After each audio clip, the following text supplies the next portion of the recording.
তাহলে আজকে একটা নতুন চ্যাপ্টার সেমিকন্ডাক্টর ফিজিক্স বা ইন্ট্রোডাকশন টু সেমিকন্ডাক্টর আমরা শুরু করব। আজকে পার্ট 1 হবে ক্লাসের ফার্স্ট পার্ট। সেকেন্ড পার্টটা আমরা নেক্সট দিন আলোচনা করব। ফার্স্ট পার্টের মধ্যে আমরা অ্যাকচুয়ালি জানতে চাইবো কি যে সেমিকন্ডাক্টরের প্রপার্টি কি হয়, what is semiconductor, vacuum tube কি হয়, ভ্যাকিউম টিউবের দু রকম পার্ট হয়, একটা হচ্ছে ডায়োড অ্যান্ড ট্রায়োড। আচ্ছা, ভ্যালেন্স অ্যান্ড কন্ডাকশন ব্যান্ড সম্বন্ধে জানবো এবং আমরা জানবো এনার্জি গ্যাপ সম্বন্ধে। তারপর আমরা জানতে চাইবো যে ইন্ট্রিনসিক সেমিকন্ডাক্টর, আর টপিকগুলো লেখা হয়নি আমি বলে দিচ্ছি, extrinsic semiconductor, PN junction diode, এগুলো নিয়ে আজকে আমরা টপিকটা আলোচনা করব। আর এগুলোর আগে মোটামুটি এখান থেকে আমাদের কিছু ধারণা লাগবে, যেমন অ্যাটমিক মডেলসের ধারণা লাগবে, dual nature of matter and রেডিয়েশনের কাজে লাগবে, যেটা হচ্ছে ফটো ইলেকট্রিক ইফেক্টস, এগুলো ছোট ছোট ধারণা আমাদের এখানে লাগবে, এগুলো আমরা অলরেডি পড়ে ফেলেছি। সো আমরা শুরু করছি। সেমিকন্ডাক্টর দুটো পার্টে থিওরি ক্লাস শেষ হবে, আর এটার ম্যাথ সেরকম আসে না পরীক্ষায়, এবং এইটা একমাত্র চ্যাপ্টার যেখান থেকে থিওরি কোয়েশ্চেন তোমাদের আসবেই, আর ম্যাথস এখান থেকে সেরকম কিছু নেই। So don't worry about that, maths নিয়ে আমরা এখানে ভাববো না। ইলেকট্রনিক ডিভাইস যদি আমরা দেখি বর্তমান যুগে, যে কোনো ইলেকট্রনিক ডিভাইস তুমি এখন দেখো, স্যামসাং বা এরকম কিছু কোম্পানি আছে যারা রিং বানিয়েছে, সেখান থেকে তুমি হার্টের বিট, পালস এগুলো শুনতে পাবে। বা তুমি এখন যদি ছোট একটা স্মার্ট ওয়াচের কথা ভাবো, আগে কিন্তু এগুলো ভাবা যেত না। আগে আমরা যদি কোনো কিছু কম্পিউটার ভাবতাম, আজকে যারা অনেক বছর আগে জন্মগ্রহণ করেছে, এরকম মিলেনিয়াল বা তার আগে যদি হয় কাদেরকে দেখো, তারা ভালো করে ফোনটুকু ইউজ করতে সেরকম ভাবে পারে না। তার কারণ তারা এগুলো সম্বন্ধে অভ্যস্ত ছিল না। আগেকার কালের কম্পিউটার ছিল এরকম দেখতে, কম্পিউটার বলতে এরকম একটা বড় গোল মাউস হবে, তার একটা গোল এরকম টাইপের কি থাকবে, মাউসের প্যাড থাকবে, এরকম ভাবে ইউজ করতাম। কিন্তু এখন সেই জিনিসটা ছোট হয়ে এখানে চলে এসেছে। আর সত্যি কথা বলতে গেলে এইটারও এখন ইউজ এত কম হয়ে গেছে যে একটা ছোট্ট এরকম ট্যাবের মধ্যে সমস্ত কাজ হয়ে যাচ্ছে ওএস ঢুকিয়ে। তো অ্যাকচুয়ালি এই যে ডে বাই ডে আমরা এখান থেকে শিফট করে এখানে এলাম, এখান থেকে শিফট করে এখানে আসছি, বা মোবাইল বলতে পারো, এই সমস্ত কিছু পিছনে আজকে যে চ্যাপ্টারটা পড়বো সেই চ্যাপ্টারটা হচ্ছে সবথেকে গুরুত্বপূর্ণ। এই চ্যাপ্টারটা যদি না থাকতো বা এই টপিকটা যদি না থাকতো, তাহলে পরে আমরা এত কিছু পেতাম না এত সহজে। সো ইলেকট্রনিক ডিভাইস যেগুলো ডে বাই ডে ডেভেলপ করছে, তার পিছনে কিন্তু সেমিকন্ডাক্টর এই টপিকটা বা এই সেমিকন্ডাক্টর ম্যাটেরিয়ালের কিন্তু খুব গুরুত্বপূর্ণ ভূমিকা আছে। সো এটা আমাদের কোনো রকম ভাবেই মানে অস্বীকার করার নাই। ইলেকট্রনিক ডিভাইসের ক্ষেত্রে আমরা সেমিকন্ডাক্টর ডিভাইস সব থেকে বেশি ইউজ করব। যেমন ইলেকট্রনিক ডিভাইসের ক্ষেত্রে সব থেকে বেশি গুরুত্বপূর্ণ ভূমিকা নিয়েছে ট্রানজিস্টর। যদি ট্রানজিস্টর আবিষ্কার না হতো, তাহলে তুমি কম্পিউটারকে তোমার কোলে, যেটাকে ল্যাপটপ বলে, সেটা জীবন খুঁজে পেতে না। আগেকার কালে যে চার্লস ব্যাবেজের সময়, যেটা একদম ফার্স্ট জেনারেশন কম্পিউটার যদি বলো, যারা কম্পিউটার সায়েন্স পড়ছো তারা যদি দেখো, তাহলে সেই কম্পিউটার কিন্তু অনেক বড় কম্পিউটার ছিল এবং একটা ঘরের মতো তার শেপ সাইজ ছিল। বিকজ তখন তাদের আমাকে কন্ট্রোল করার জন্য বিভিন্ন ডায়োড, ট্রায়োড, এইগুলো ভালভ ইউজ করা হতো। স্বাভাবিকভাবে একটা বাল্কি, একটা বড় জিনিস, যেমন ধরো ফর এন এক্সাম্পল, যদি আমি 128 কিলোবাইটের একটা ডিভাইস দেখতাম আগেকার কালে, এত বড় একটা ফ্লপি হতো, 128 কেবি। আর এখন আমার মোবাইলে আছে 256 জিবির একটা মেমোরি কার্ড। তাহলে যুগ কোথা থেকে কোথায় চলে এলো? সো তার পেছনে অবভিয়াসলি একটা বিশেষ ম্যাটেরিয়ালের অবদান রাখে, দ্যাট ইজ কল্ড সেমিকন্ডাক্টর। এবং চার্লস ব্যাবেজ ওয়াজ ফার্স্ট, যদি বলা উচিত নয় আমি বলে দিচ্ছি, ওয়াজ ফার্স্ট, যিনি প্রথম, আমরা বলি কম্পিউটারের জনক চার্লস ব্যাবেজ, বাট অ্যাকচুয়ালি কম্পিউটারের জনক কিন্তু চার্লস ব্যাবেজ নয়। চার্লস ব্যাবেজ অ্যাকচুয়ালি এই ম্যাটেরিয়ালের মধ্যে তিনি কোনো কিছুকে খুঁজে পেয়েছিলেন যে তার মধ্যে কোনো ডেটাকে স্টোর করা যায়। এটা ছিলেন চার্লস ব্যাবেজের প্রথম আবিষ্কার, যে তিনি কোনো কিছুকে স্টোর করতে পারবো, আমরা মেমোরি রাখতে পারবো, ডেটা রাখতে পারবো, এরকম একটা ধারণা তিনি প্রথম চার্লস ব্যাবেজ দিয়েছিলেন, তাও এরকম ম্যাটেরিয়ালের ক্ষেত্রে। তারপর থেকে আস্তে আস্তে ভাবা গেল যে আমরা আমাদের মস্তিষ্কে যেগুলোকে মাথায় রাখতে পারি, খাতায় হার্ড ড্রাইভে যেগুলো লিখতে রাখি, সেগুলো যদি ডিজিটাল কপিতে রাখতে পারি, তাহলে একটা ছোট্ট জায়গার মধ্যে আমরা অনেক কিছুকে স্টোর করতে পারবো। এবং সেখান থেকে আস্তে আস্তে কম্পিউটার ডেভেলপ করলো। ঠিক আছে, তো অ্যাকচুয়ালি ট্রানজিস্টর কি না, তো ট্রানজিস্টর সেমিকন্ডাক্টর ডিভাইস, যেটা হচ্ছে কি ইলেকট্রিক্যাল সিগন্যালকে এক জায়গা থেকে অন্য জায়গায় দিতে পারে বা ইলেকট্রিক সিগন্যালের উপর চলে সেটা। তো যদি আমি কথা মানে বলি যে আজ থেকে যদি আগের কম্পিউটার তুমি দেখতে, আগের কম্পিউটার কি রকম ছিল, তুমি দেখবে আগেকার কালের যে ম্যাকিনটস বা উইন্ডোজ বা এগুলো দেখতে এরকম বাল্কি বড় ছিল, এবং সেগুলোকে আমরা ইউজ করতে হতো এরকম ভাবে হাতে ধরে। তো সেক্ষেত্রে আমরা যদি দেখি তার কোর ছিল, কোর। এখন সেই কোরটাকে যদি নিয়ে যদি আমরা একটু আলোচনা করি, তো আজকের যুগে যদি অ্যাপেলের একটা কোরের আলোচনা করো, কোর মিনস হচ্ছে সেটা হচ্ছে কি তোমার হচ্ছে সিপিইউ বা সেন্ট্রাল প্রসেসিং ইউনিট বা প্রসেসর বলতে পারো। তো অ্যাপেলের একটা প্রসেসর রিসেন্টলি A18 বা A17 বায়োনিক। আর যদি আমি স্ন্যাপড্রাগনের নিই, স্ন্যাপড্রাগন হচ্ছে 85 বা তোমার হ্যাঁ এলাইট জেন 5। তো এইরকম প্রসেসর গুলো আজকের যুগে মডার্নে খুব পাওয়ারফুল। কিন্তু আজ থেকে যদি 6 বছর আগে চলে যাও, সেখানে যে প্রসেসর ইউজ করতো, সেই প্রসেসরেও ট্রানজিস্টর ইউজ করা হতো। আজকের দিনেও প্রসেসরে ট্রানজিস্টর ইউজ করা হচ্ছে, কিন্তু তখনকার প্রসেসর এত পাওয়ারফুল ছিল না। কেন আজকে কেন হলো? এই ট্রানজিস্টরের সাইজকে আমরা ছোট করে ফেলছি। আগেকার যুগে যখন ইউজ করতাম আমরা, তখন সেই ট্রানজিস্টর কিন্তু ছিল যথেষ্ট বড়, 28 ন্যানোমিটারের ট্রানজিস্টর। 28 ন্যানোমিটার, আজকে কত ন্যানোমিটার ইউজ করি? সম্ভবত স্যামসাং 2 ন্যানোমিটার ট্রানজিস্টর আবিষ্কার করে ফেলেছে। তো 28 ন্যানোমিটার থেকে 2 ন্যানোমিটারে আসা, তার মানে আমরা কি করছি, একই জায়গায় ট্রানজিস্টরের সংখ্যাকে বাড়িয়ে দিচ্ছি। তো ট্রানজিস্টরের সংখ্যাকে বাড়ালে অবভিয়াসলি কি হচ্ছে, প্রসেসর খুব ফাস্ট কাজ করছে এবং সে পাওয়ার এফিসিয়েন্ট হচ্ছে। তো যত বেশি পরিমাণে আমরা ট্রানজিস্টরকে ইন্ট্রোডিউস করাবো ইন আ প্রসেসর, আমার সেই প্রসেসর পাওয়ারফুল তত হতে থাকবে। তো এটা কি করে করছি, তার জন্য আমরা রিসার্চ করছি, নতুন নতুন ম্যাটেরিয়াল খুঁজছি বা তাদের কম্পাউন্ড খুঁজছি, যাতে করে আমরা এখানে ঢোকাতে পারি। সেখানে তার মধ্যে দেখা যাচ্ছে 2 ন্যানোমিটার কেন, আমি অ্যাংস্ট্রমে চলে গেলাম নাকি, 1 অ্যাংস্ট্রম ট্রানজিস্টর হতেই তো পারে কোনো একদিন। তো এরকম ভাবে আমরা যত ছোট ছোট এরকম বানাতে পারবো, তত তার মধ্যে বেশি ঢোকাতে পারবো। যেমন 1 টিবি, আগে একটা 1 টিবি হার্ড ড্রাইভ আমার কাছে আছে, আজ থেকে প্রায় 6 বছর আগে কিনা, এরকম মোটা। আর এখন এমন একটা মেমোরি কার্ড বেরিয়েছে, তার মধ্যে 1 টিবি স্টোরেজ দেওয়া আছে, একটা মেমোরি কার্ড, এইটুকু memory card. So how can it be possible? Because of the material physics. Material physics আমাকে এগুলো বলছে যে এইরকম এরকম কম্পাউন্ড ইউজ করো, তার জন্য আলাদা রিসার্চ হয়, সেইগুলোতে আমাদের এখানে ইনভেস্ট করে বিভিন্ন কোম্পানি। স্যামসাং সব থেকে বেশি ইন্ট্রোডিউস করায়, বা স্যামসাং সব থেকে বেশি, বা অ্যাপেল এগুলোর উপর রিসার্চ করে, তাকে বলা হয় R&D, research and development team. R&D team এগুলোতে কাজ করে। আমার এসব বলার বক্তব্য হচ্ছে যে আমরা যে টপিকটা পড়ছি সেটা রিয়েল লাইফে কতটা জরুরি, যে এগুলোতে ভবিষ্যতে বা ইন ফিউচার খুব খুব বড় আমরা বলতে পারি যে ওয়ার্কিং বা কাজ দরকার পড়বে। নতুন ম্যাটেরিয়াল আবিষ্কার করতে হবে আমাদেরকে, বা নতুন কম্পাউন্ড বানাতে হবে যেখানে একে আরো ছোট করা যায়, আরো বেশি কাজ করা যায়। সো এই এফিসিয়েন্সি গুলো বাড়াতে হবে বলে এই চ্যাপ্টারটা আমাদের কিন্তু পড়তে হবে। What is semiconductor? সেমিকন্ডাক্টর জিনিসটা কি? যদি আমরা পিরিয়ডিক টেবিলে খুঁজি, তাহলে পিরিয়ডিক টেবিলে এই যে দেখতে পাচ্ছ ইয়োলো, এগুলোকে আমরা সেমিকন্ডাক্টরের মতো বলতে পারি। সেমিকন্ডাক্টর কাদেরকে বলা হয় না, তো কন্ডাক্টর, ইনসুলেটর আর সেমিকন্ডাক্টর, এই তিনটে পার্টে আমরা ভাঙি। কন্ডাক্টর, ইনসুলেটর আর সেমিকন্ডাক্টর। কন্ডাক্টর মানে কি, যারা তড়িৎ পরিবহন করতে পারে, দে আর ভেরি গুড। যেমন ধরো এখানে কি হয়, ইলেকট্রন ডেনসিটি বা ফ্রি ইলেকট্রন ডেনসিটি অনেক বেশি হয়। হোয়ার অ্যাজ যদি আমরা ইনসুলেটর দেখি, সেখানে কি হয়, ইলেকট্রন প্রায় ট্রাভেল করতেই পারে না, বা ইলেকট্রন ডেনসিটি খুব কম হয়, সেজন্য তার রেজিস্ট্যান্স অনেক বেশি হয়।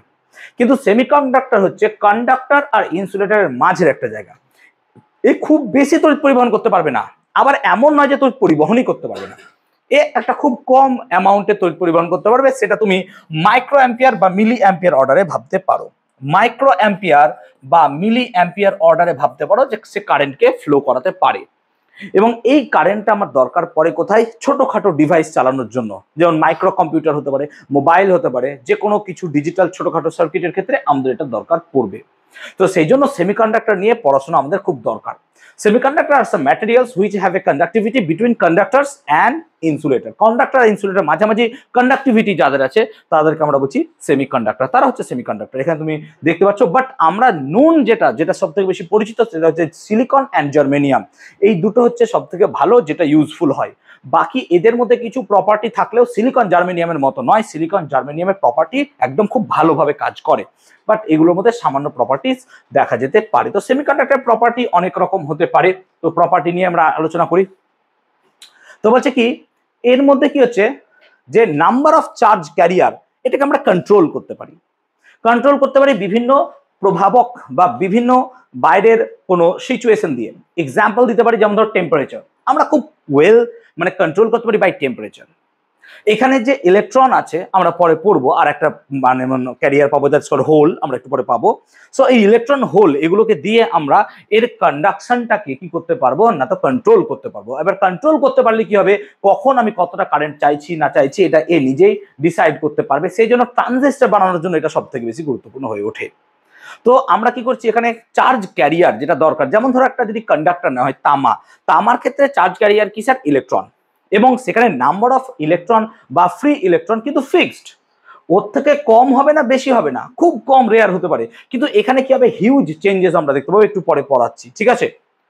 আর কি হতে পারে, সেমিকন্ডাক্টরের ক্ষেত্রে আমরা এমন ডিভাইস বানাইনি এখনো, বানাবো যেখানে কারেন্টটা কি হয়, ইউনি ডাইরেকশনে ফ্লো করে। ইউনি ডাইরেকশনে কোনো কিছুকে ফ্লো করাকে আমরা বলি valve, that is called valve. যেমন আমাদের হৃৎপিণ্ডের মধ্যে এরকম ভালভ আছে, ট্রাইক্যাসপিড বোধহয় আছে সম্ভবত, তোমরা পড়েছো, বাংলায় পড়েছো, অর্ধচন্দ্র আকৃতি, লাইক এরকম টাইপের কিছু ভালভ আছে যারা কি করে ফ্লোকে সবসময় একটা দিকে রাখে, অলিন্দ থেকে নিলয়ে যাবে তো নিলয় থেকে অলিন্দ যাবে, এরকম একটা ইউনি ডিরেকশন থাকে। এখানেও সেরকমই এই কারেন্টকে ইউনি ডাইরেকশনে পাঠাতে পারবে, অল টাইম একটা দিকে, দুই দিকে সে অল টাইম কারেকশন পাঠাতে পারবে না। সেই জন্য এটা তার সব থেকে বড় গুরুত্ব যে আমি কোনো এক টাইমে ইউনি ডাইরেকশনে কারেন্টকে ফ্লো করাতে পারবো। This is the important thing. Okay okay,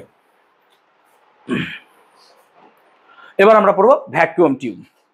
vacuum tube কি? তাহলে তোমরা টিউব শুনেই বুঝতে পারছো ভ্যাকুয়াম আছে মানে সেটা ভ্যাকুয়াম হবে। এই ভ্যাকুয়াম টিউব কাজ করে থার্মায়োনিক এমিশন। থার্মায়োনিক এমিশনটা কি আমরা কোয়ান্টাম থিওরি পড়ানোর সময় বুঝিয়েছিলাম। থার্মায়োনিক এমিশনটা কি? থার্মায়োনিক এমিশন দ্যাট মিনস আমার যদি এখানে কোনো একটা মেটাল থাকে আমি তাপ দেবো, ইলেকট্রন বেরিয়ে আসবে, এটাকে বলা হয় thermionic emission. Therm plus ion, thermionic emission. তাহলে একটা যে কোনো ভ্যাকুয়াম টিউব যদি দেখো, এই ভ্যাকুয়াম টিউব যদি আমি মোটামুটি করে আঁকি, একটা ভ্যাকুয়াম টিউবের মধ্যে কি থাকবে? একটা ফিলামেন্ট থাকবে। সেই ফিলামেন্টটা কি হবে? উত্তপ্ত হবে, এবং এই ফিলামেন্টটা উত্তপ্ত হলে পরে সেখান থেকে ইলেকট্রন বেরোবে। এবার একে থেকে ইলেকট্রন না বের করে আমরা কি করি? এর মাঝে এরকম একটা গোল অংশ রেখে দিই। বুঝতে পারছো ব্যাপারটা? তাহলে এই হিটটা কি হবে? বাই রেডিয়েশন বলতে পারো, এই টিউবের মধ্যে আসবে। এই টিউবটা কি করবে? উত্তপ্ত হবে, ওই যে ফিলামেন্ট আছে সেই ফিলামেন্ট থেকে তাপ নিয়ে উত্তপ্ত হওয়ার পর এ কি করবে? তখন ইলেকট্রনকে ডিসচার্জ করবে, ইলেকট্রনকে ডিসচার্জ করবে।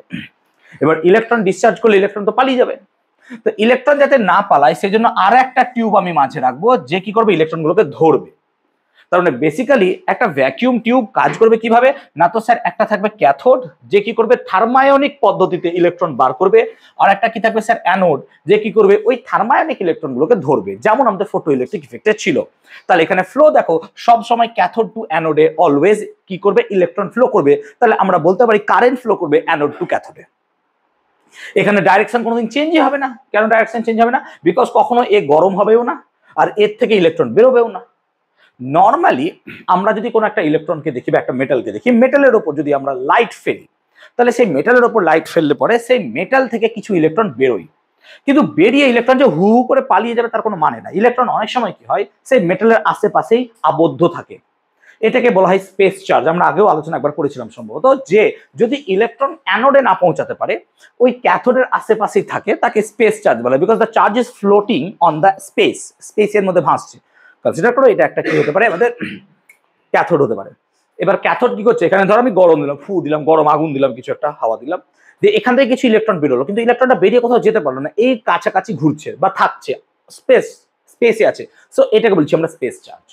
সো এই স্পেস চার্জ এখানে থাকে, কিন্তু যখনই আমি অ্যানোডকে ইন্ট্রোডিউস করাবো, অ্যানোড তো পজিটিভ, ও কি করবে? স্পেস চার্জগুলোকে আবার অ্যাকসেপ্ট করতে শুরু করে দেবে। আবার অ্যানোডকে যদি নেগেটিভ করে দাও, তাহলে ফটো ইলেকট্রিক ইফেক্টের ফিনোমেনা তুমি বুঝতে পারছো যে আর ইলেকট্রন তো যাবে না স্যার, তো আস্তে আস্তে এখানে ফ্লো বন্ধ হয়ে যাবে। সো এইভাবে কিন্তু ভ্যাকুয়াম টিউব কাজ করে, আর এই পুরো টিউবটাকে ভ্যাকুয়াম করা হয়। এবার কোশ্চেন আসবে, ভ্যাকুয়াম কেন করা হবে? Why it is called vacuum?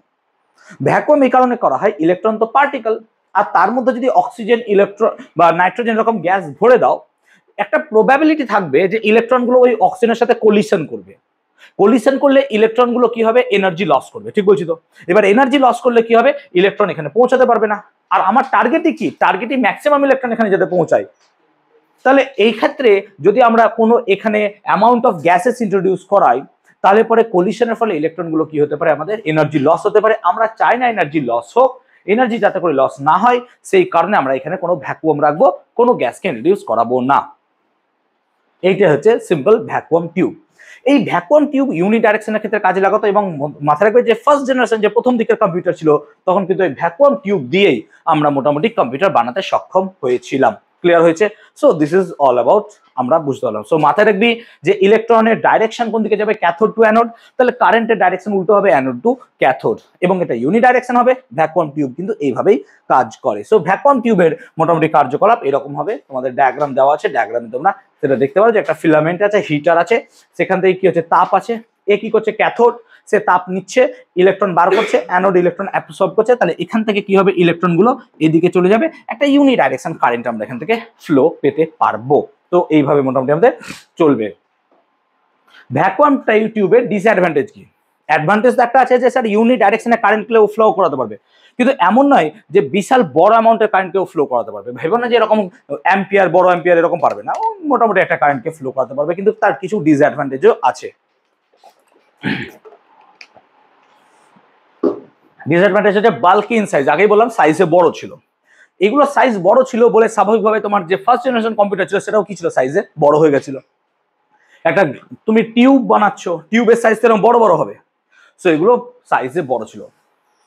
Vacuum creation is challenging, আমি ভেতরে যে ভ্যাকুয়ামটা বানাবো তার জন্য প্রচুর এফোর্ট দিতে হবে, কারণ এখান থেকে পাম্পিং করে বার করতে হবে পুরো এয়ারকে, তার জন্য এটা একটা কস্ট বা এর একটা খরচ হয়ে যায়। সেই কারণে ভ্যাকুয়াম ক্রিয়েট করাটা আমার কাছে এক্ষেত্রে চ্যালেঞ্জিং ছিল। এটা কাজ করে খুব হাই পাওয়ার, এখানে যে ফিলামেন্ট আছে না, এখানে উত্তপ্ত করতে আমাকে এখানে প্রচুর এনার্জি দিতে হবে, সো একে বাইরে থেকে উত্তপ্ত করতে গেলে প্রচুর এনার্জি দিতে হবে, স্বাভাবিকভাবে সেক্ষেত্রে আমাদের কস্ট যাবে। Operate at high voltage, obviously এখানে হিট করতে গেলে তোমাকে হাই ভোল্টেজ দিতেই হবে, সো হাই ভোল্টেজে আমাকে একটা ভ্যাকুয়াম টিউবকে গরম করতে হবে, সেজন্য এটা ছিল। লো লাইফ, অবভিয়াসলি এর লাইফ সাইকেল খুব কম হবে, অবভিয়াসলি যেহেতু ভ্যাকুয়াম টিউব আছে, কাঁচ আছে, ফট করে ভেঙে যেতে পারে, সো এই সমস্ত ক্ষেত্রে আমাদের ডিসঅ্যাডভান্টেজ ছিল, এবং আমরা সেই কারণে ভ্যাকুয়াম টিউব থেকে চাইলাম এমন কিছু যেটা হচ্ছে সলিডে আসবো, যাকে মেরে দিলেও ভাঙবে না, এরকম টাইপের জিনিস, যে ক্ষেত্রে আমরা চাইবো যে ভ্যাকুয়াম টিউবকে রিপ্লেস করতে, এবং রিপ্লেসমেন্ট তখন কিন্তু খোঁজা চলছিল যখন মোটামুটি ভ্যাকুয়াম টিউব আবিষ্কার হয়ে গেছিল। ঠিক আছে, এখন ভ্যাকুয়াম টিউবের পর আমরা ভাবতে পারি একটা টপিক নিয়ে, দ্যাটস কল্ড ট্রায়োড। ট্রায়োডের কনসেপ্টটা কি? আমরা এখানে দেখলাম যে যেখানে আমাদের কি ছিল না, তো ভ্যাকুয়াম টিউব ছিল। তুমি দেখো ভ্যাকুয়াম টিউবের মধ্যে কিন্তু তুমি কোনোদিনই কন্ট্রোল করতে পারছো না যে ইলেকট্রন কতটা যাবে না যাবে, মানে এখানে কারেন্ট ফ্লোকে আমি কন্ট্রোল করতে পারছিলাম না। এবার কারেন্ট ফ্লোকে কন্ট্রোল করার জন্য আমরা কি করলাম, একটা নতুন সিস্টেম ইন্ট্রোডিউস করলাম, that is called grid, GRID, grid. Grid মানে কি? গ্রিড যদি বলো ছোট ছোট অংশ বা ফুট ছিদ্র ছিদ্র থাকবে এরকম কিছু, গ্রিড। তো এখানেও এরকম একটা মেটালিক প্লেটকে ইন্ট্রোডিউস করা হলো, এবং সেটা সছিদ্র, এখানে ছিদ্র আছে, ছিদ্র থাকার জন্য খুব ছোট ছোট ছিদ্র, অবভিয়াসলি ইলেকট্রনগুলো পাস করতে পারে। এবার ধরো এটাকে যদি আমি নেগেটিভ পোটেনশিয়াল দিয়ে দেই, অল্প পরিমাণ, বেশি নয়, অল্প পরিমাণ নেগেটিভ পোটেনশিয়াল দিয়ে দিই, তাহলে দেখো অনেকটা ইলেকট্রন এখানে বিকর্ষিত হবে, কিন্তু কিছু ইলেকট্রনের তো এনাফ এনার্জি থাকবে যে সেই নেগেটিভকে অতিক্রম করে যেতে পারবে। তাহলে আমি এখানে নেগেটিভটাকে বাড়িয়ে বা কমিয়ে ইলেকট্রন ফ্লোটাকে চেঞ্জ করতে পারবো। তো ইলেকট্রন ফ্লোকে যদি চেঞ্জ করতে পারি তাহলে কারেন্ট ফ্লো চেঞ্জ হবে। তো কারেন্ট যদি চেঞ্জ হয় তাহলে এক্ষেত্রে দেখো ভ্যাকুয়াম টিউবে থেকে জাস্ট এক ধাপ উপরে আমরা পেলাম এমন একটা ডিভাইস যার আমরা কি ইউনি ডাইরেকশন কারেন্টটাকে কি করতে পারছি, কন্ট্রোল করতে পারছি, যে কতটা অ্যামাউন্ট কারেন্ট যাবে। এটাকে আমরা বলছি ট্রায়োড, বিকজ দুটো প্লেটের মাঝে আরেকটা প্লেটকে ইন্ট্রোডিউস করা হলো, তিনটে প্লেট, ট্রায়োড। এগেইন ভ্যাকুয়াম ট্রায়োডের ক্ষেত্রে এই সমস্ত প্রবলেমগুলো তো ভাই ছিলই, এগেইন তোমাকে আবার এখানে একটা নেগেটিভ পোটেনশিয়াল ইন্ট্রোডিউস করাতে হচ্ছে, সো এগুলো বাল্কি ইন সাইজ, এগুলো সাইজ ছিলই তার মধ্যে, এবং সেই ক্ষেত্রে আমরা ভ্যাকুয়াম ডায়োড বা ভালভ এবং ভ্যাকুয়াম ট্রায়োডকে পুরোপুরি বাদ দিয়ে দিলাম যখন আমাদের কি আবিষ্কার হয়ে গেল না, তো যখন আমাদের আবিষ্কার হয়ে গেল সেমিকন্ডাক্টর, যখন আমাদের সেমিকন্ডাক্টর আবিষ্কার হয়ে গেল 1930 সাল নাগাদ, solid state semiconductors were discovered in which sorry charge carriers like electron আর একটু আগে বলছিলাম ওই হোলস, ইলেকট্রন আর holes can be varied with external supplement, বাইরে থেকে কিছু দেবে, যেমন লাইক হিট হতে পারে, যেমন লাইট হতে পারে, এরকম কিছু বাইরে থেকে ভোল্টেজ দিতে পারি আমরা, এইরকম কিছু দ্বারা তাদের আমি কি করতে পারছি, ওই ইলেকট্রন ক্যারিং ক্যাপাসিটি বা ক্যারিয়ার ডেনসিটি এইগুলোকে আমি চেঞ্জ করতে পারছি। এবং এটা কি ছিল sir, solid state, that means কাঁচ ফাঁচের কোনো গল্পই না, একটা সলিড মেটালিক বার। যেমন ধরো সলিড স্টেট আমার কাছে নাই এসএসডি, এসএসডি যদি মার্কেটে তুমি এখন খুব চলছে, এসএসডি কোনো জোরে বাড়ি মেরে দিলেও কিছু হবে না, কিন্তু আগেকার কালে যেটা এইচডিডি ছিল, এইচডিডি মিনস হচ্ছে হার্ড ডিস্ক ড্রাইভ। তুমি দেখবে আগেকার কালে যে মুভিগুলো আমরা পেতাম, সেই মুভিগুলো বা বাবা মায়ের যদি বিয়ে করতো, বিয়ের ক্যাসেট থাকতো, সেই বিয়ের ক্যাসেটগুলো দেখবে ক্যাসেটে দিত, ক্যাসেটই বললাম এই কথাটা, যেগুলো ছিল ডিভিডি, ডিভিডিতে দিত, এবং ডিভিডি প্লেয়ার থাকতো। দেখো মার্কেটে ডিভিডি প্লেয়ার যেন নোটবন্দিতে 500,000 টাকা নোটের মতো উধাও হয়ে গেল, আর নাই ডিভিডি প্লেয়ার, কারণ আস্তে আস্তে কিন্তু এক সময় যখন আমি ছোট ছিলাম বাড়িতে ডিভিডি প্লেয়ার ছিল না, যে একটা মুভি আনলে পরে ডিভিডি প্লেয়ার আমরা ভাড়া করে আনতাম, ডিভিডি প্লেয়ার ভাড়া করতাম, পার ডে 100 টাকা নিত। এবার 100 টাকা নিয়ে একদিন ভাড়া নিয়ে তুমি সারাদিন যটা মুভি ইচ্ছা দেখো, দিয়ে আবার ডিভিডি প্লেয়ার ফেরত দিয়ে দাও। ডিভিডি প্লেয়ারের দাম ছিল তখন 2,500-3,000 টাকা, এরকম বড় একটা মেশিন ছিল, তার মধ্যে ডিভিডিকে দিতে হতো, এবং সেই ডিস্কটা ছিল অপটিক্যাল ডিস্ক, মানে ভেতরে একটা লেজার থাকতো, লেজার কি করতো, ডিস্কটা ঘুরতো আর ও পড়তো এবং সেটারই ডিসপ্লে আমাদেরকে দেখাতো। কিন্তু আস্তে আস্তে সেটা কি হলো, পুরোপুরি বাদ হয়ে গেল, কারণ তার জায়গায় নিয়ে নিল পেন ড্রাইভ।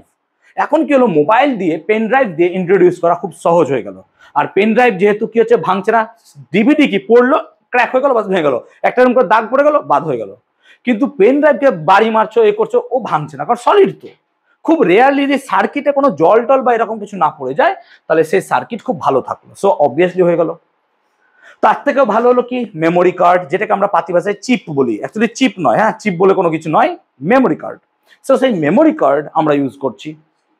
যেমন আমরা আগেকার কালে চকবোর্ড ইউজ করতাম, চকবোর্ড ক্লাসে ইউজ করার পর আমাদের মনে হলো যে চকবোর্ডের থেকে মার্কার বোর্ড ইউজ করি। মার্কার বোর্ডে কি হলো, ডাস্ট কম হলো, ডাস্ট কম হলো, মার্কার বোর্ড লিখে আমাদের মজা হলো, পেনের মতো ধরতে পারছি, চকে একটা আওয়াজ হতো, কারকারে আওয়াজ হতো, অনেক সময় ডাস্ট উড়ে পড়তো। তার থেকে আমরা আর একটু এক ধাপ এলো ডিজিটাল বোর্ড নিয়ে এলাম, এরপর থেকে জানি না আমি এরপর কি আছে আর, বাট ডিজিটাল বোর্ডে এলাম। তো এইভাবে আমরা গ্র্যাজুয়ালি কি করলাম, সবকিছুর ওপরই এরকম ভাবে ইলেকট্রনিক বা এই গ্যাজেট নির্ভরশীলতা হয়ে উঠলাম। যদি সেই ভ্যাকুয়াম থাকতো তাহলে ডিজিটাল বোর্ড বানাতে গেলে হয়তো আমাকে একটা ঘর লাগতো বানানোর জন্য, কিন্তু আজকে এর ভেতরে একটা এখানে ছোট্ট একটা মাদার বোর্ড আছে, ওই মাদার বোর্ডের ভেতরেই সমস্ত কিছু আছে। অ্যান্ড বিলিভ মি, এই যে এটা দেখছো এটা চলছে, এটা উইন্ডোজে চলছে, আর তার সাথে কিন্তু অ্যান্ড্রয়েডও আছে, এর সাথে দুটো অপারেটিং সিস্টেম আছে। আমার মন হলে পরে এখান থেকে একটা ওপিএস আছে, ওপিএসটা খুলে যদি বার করে দিই আমার কম্পিউটার পুরো আউট, কম্পিউটার পুরো আলাদা। ওই কম্পিউটারে আমি এবার কি করবো, একটা মাউস আর পেন ড্রাইভ আর একটা যদি এইচডিএমআই কেবল দিয়ে ডিজিটাল বোর্ড বসাই, পুরো জিনিস আমি আবার ওখানে চালাতে পারবো। ওখান থেকে বাদ দিয়ে দিলাম, আবার এখানে এনে ভরে দিলাম, আবার এটা শুরু হয়ে গেল। সো পোর্টেবলের ক্ষেত্রে কত ইউজফুল হয়েছে, এগুলো সবই হয়েছে যে চ্যাপ্টারটা পড়ছো সেই চ্যাপ্টারের জন্য, নালে হবে না। ক্লিয়ার হচ্ছে? আই হোপ ক্লিয়ার করতে পারলাম। সো অ্যাডভান্টেজ কি কি ছিল, স্মল ইন সাইজ, যেটা বলছিলাম সাইজ খুব ছোট ছিল, নো ভ্যাকুয়াম আর হিটিং, কোনো গল্পই না এরকম গরম তাপ, বরং গরম দিলে নষ্ট হয়ে যাওয়ার চান্স বেশি, সো হিট থেকে দূরে রাখো। সো এইরকম ক্ষেত্রে অপারেটস অ্যাট লো পাওয়ার, একদম খুব কম পাওয়ারে চলে, লং লাইফ অবভিয়াসলি, এবং কি হচ্ছে হাই রিলায়েবিলিটি। লং লাইফের ক্ষেত্রে একটা উদাহরণ দিই, আমরা ছোটবেলায়, প্লিজ ওই চুপচাপ ছিলিস তখন চুপচাপ থাক। লং লাইফের ক্ষেত্রে আমরা একটা বলি, আগেকার দিনে আমরা ইউজ করতাম একটা কথা, তোমরা এখনো বলো টুনি বাল্ব, যেটা তোমরা এখনো ইউজ করো, বাট টুনি বাল্বের কনসেপ্ট তো শেষ। কারণ আমরা যেটা বলতাম টুনি বাল্ব, সেটা অ্যাকচুয়ালি টুনি বাল্ব।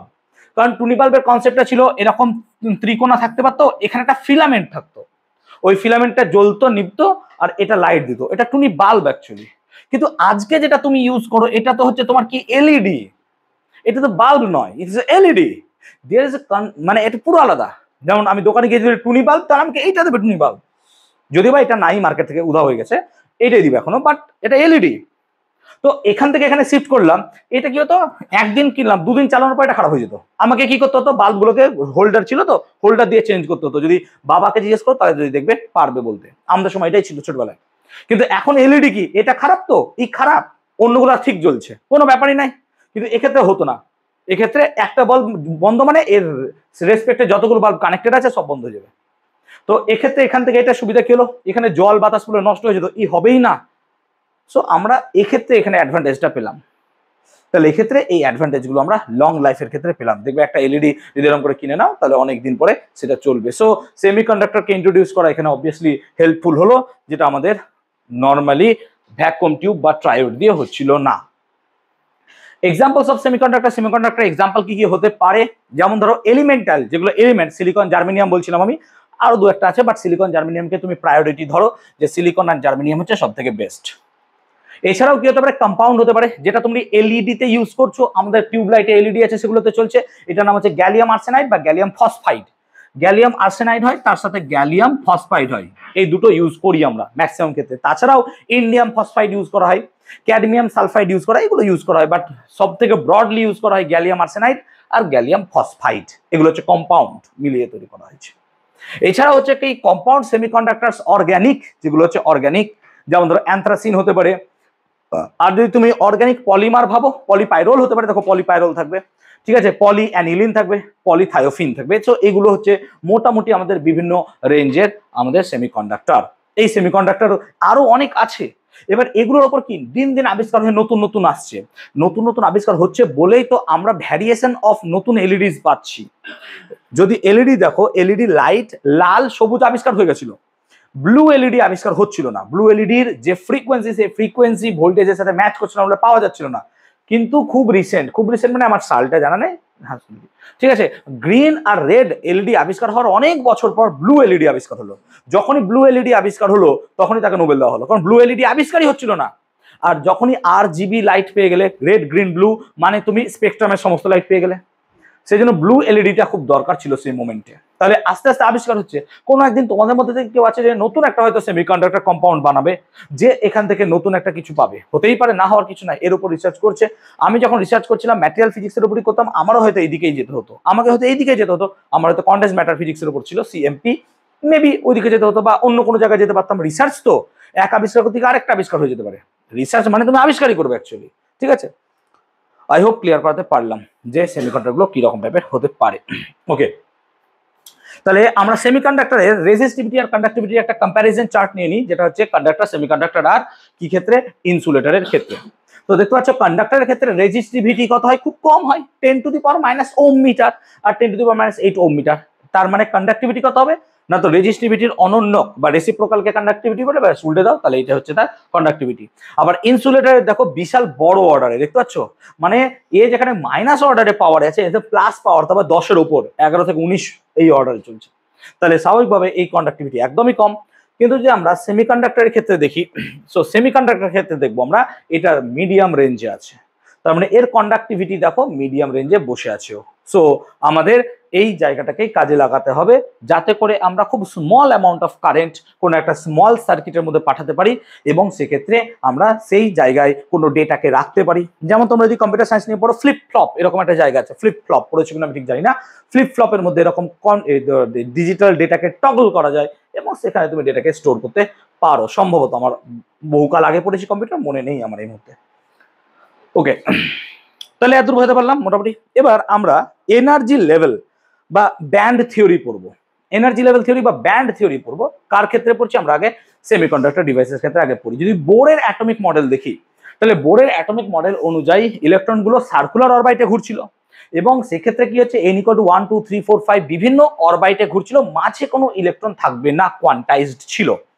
এবং এনার্জি গ্যাপগুলো ছিল সব থেকে গ্রাউন্ড স্টেট যদি হাইড্রোজেনের ধরো -13.6 ইলেকট্রন ভোল্ট, এবং বাই n স্কোয়ার অর্ডারে চলতে থাকছিল। এবং দেখতে পাচ্ছ -3.4 -1.51 -0.85 হতে হতে একটা টাইম পর গিয়ে 0 হবে। আলটিমেটলি এরপর সব কন্টিনিউয়াস মোটামুটি লেভেল ধরা যায়। তার মানে সব থেকে বাইরের যে ইলেকট্রনটা আছে সেটা অলমোস্ট প্রায় ফ্রি, বাট নট ফ্রি। মানে এরকম হবো যে তাকে নিউক্লিয়াস খুব কম এনার্জি দিয়ে ধরে রেখেছে, বাট স্যার তাকে ধরে রেখেছে, ছেড়ে দেয়নি। তাহলে একটা আইসোলেটেড যদি কোনো অ্যাটমের কথা ভাবি, তাহলে এনার্জি গুলো তো ভাই ডিসক্রিট, এবং এগুলোকে এক একটা স্ট্রেট লাইন দিয়ে ভাবতে পারো আনটিল বোর এত দূর বলে গেল। তার মানে আমাদের যখন ইলেকট্রন ট্রানজিশন হয়েছিল, যখন আমাদের n = 2 থেকে 1-এ যাচ্ছিল, তখন আমরা কি একটা লাইন পেলাম, কিন্তু বোর এই লাইনে সীমাবদ্ধ থাকলো, কিন্তু সোমারফিল্ড এর ওপর কি করলো, জুম করলো, অর্থাৎ একে মাইক্রোস্কোপ বা তুমি ভাবো কোনো একটা স্পেকট্রোমিটার জুম করে দেখলো। জুম করে কি দেখছে, যে এই একটা লাইন বেসিক্যালি একটা লাইন নয়, এরকম মাল্টিপল অফ ছোট ছোট লাইন, তার সমন্বয়ে একটা লাইন তৈরি। তখন সোমারফিল্ডের মাথায় এলো যে এই যে একটা ছোট লাইনকে আমি জুম করে এরকম বড় দেখছি, তার মানে ইলেকট্রন অ্যাকচুয়ালি ট্রানজিট করছে, দেখছি একটা লাইন, কিন্তু আলটিমেটলি এখানে একটা লেভেল নাই, এই লেভেলের ভিতরে আরো ছোট ছোট লেভেল আছে। অ্যাকচুয়ালি ইলেকট্রনগুলো ওই ছোট লেভেলেই থাকে। যেমন ধরো আমাদের এখানে যে বড় বিল্ডিং আছে, এটাকে বিল্ডিং বলি, আমরা বলি বিল্ডিং এর মধ্যে অবস্থিত ফ্ল্যাটে থাকি। আমরা বিল্ডিং এ থাকি না, আমরা বিল্ডিং এর মধ্যে অবস্থিত ফ্ল্যাটে থাকি। কোন ফ্ল্যাট 1 BHK হয়, কোন ফ্ল্যাট 3 BHK, এরকম ইলেকট্রন গুলো বিভিন্ন ফ্ল্যাটে থাকে। যেমন এটা হচ্ছে একটা বিল্ডিং, এই বিল্ডিংটা কত, n = 1, n = 1 মানে এখানে s = 0, ওই s টা হচ্ছে ফ্ল্যাট। এই s = 0 মানে এটা হচ্ছে একটা 1 BHK ফ্ল্যাট। 1 BHK ফ্ল্যাটে কটা ইলেকট্রন থাকবে, দুটো, সেই জন্য s = 0 তে হচ্ছে 1 BHK, s = 1 sorry 0, then l = 0 তাকে s বলা হয়। l = 0 কে s বলিস তো, SPDF, l = 0 কে s বলে তো। n এর ভ্যালু যদি 1 হয়, মানে n হলে পরে l এর ভ্যালু 0 to n-1 হয়, তাই না? তাহলে n = 1 হলে পরে এখানে শুধুমাত্র s পাবো। n = যদি 2 হয়, দ্যাট মিনস এখানে 0 আর 1 আছে, 0 মানে তো s অলরেডি এখানে আছে, আবার p আছে মানে এখানে কি অ্যাকচুয়ালি 3 BHK একটা ফ্ল্যাট আছে, তাই না, লজিক্যালি। তাহলে এক একটা BHK মানে হচ্ছে দুটো করে ইলেকট্রন, সো 3 BHK মানে p তে 6টা ইলেকট্রন থাকতে পারবে, এইভাবে তুমি ভাবতে পারো। তার মানে আমার বক্তব্য হচ্ছে যে এর ভেতরে ছোট ছোট আরো অরবাইট ঢুকে আছে, যেটুকু আমরা বোধহয় সাবসেল বা এরকম কিছু উপকক্ষ নাম দিয়েছিলাম বাংলায়। তাহলে এরকমের আরো বড় বেশি বেশি উপকক্ষ থাকবে। বেসিক্যালি আমরা যে একটা লাইন দিয়ে ইলেকট্রনের কোনো একটা মানে অরবাইটের এনার্জিকে প্রকাশ করছি, বেসিক্যালি সেটা একটা ডায়াগ্রাম বা লাইন হবে না, বেসিক্যালি সেটা একটা রিজিয়ন হবে। আমি এটাই বলতে চাইছি। এই রিজিয়নটাকে আমরা বলছি ব্যান্ড। এটা একটা ব্যান্ড, এটা একটা ব্যান্ড, এটা একটা ব্যান্ড, এগুলো সব ব্যান্ড হবে এক একটা, নট আ সিঙ্গেল লাইন। কারণ এর মধ্যে আরো ছোট ছোট ছোট ছোট কি আছে, উপকক্ষ ঢুকে আছে। এবার উপকক্ষ ঢুকে আছে, কোনটা এনার্জি কোনটা বেশি সেটা তোমরা আউটবাউ প্রিন্সিপাল থেকে পাবে। 1s 2s 2p 3s 3p 3d তোমরা ঘুরিয়েছিলে ইলেকট্রন ভেবে দেখো না, তো তোমরা জানো যে সব থেকে লোয়ার স্টেট এনার্জি আগে ফিল আপ হবে, তারপরে হায়ার স্টেট। সেম কনসেপ্ট এখানে অ্যাপ্লাই করছে। তার মানে বক্তব্য হচ্ছে কি, যে এখানকার যে ইলেকট্রন গুলো আছে সেগুলো সব কি হচ্ছে, এক একটা ব্যান্ড আকারে কাজ করছে। দে আর নট অনলি লাইনস। আমার এটা হচ্ছে বক্তব্য। আমি কি বলতে পারলাম ব্যাপারটা, যে কেন তাদেরকে আমি ব্যান্ড হিসেবে ট্রিট করছি? আই হোপ ক্লিয়ার করতে পেরেছি। So energy band containing valence electron, আমরা এটাকে বলছি ভ্যালেন্স ব্যান্ড। সো ব্যান্ড কেন এলো বোঝাতে পারলাম, যে শুধুমাত্র একটা অরবাইটকে আমরা শুধুমাত্র অরবাইট হিসেবে দেখছি না, তার একটা রিজিয়ন পর্যন্ত এনার্জি থাকে, এটাকে আমরা বলছি ভ্যালেন্স ব্যান্ড।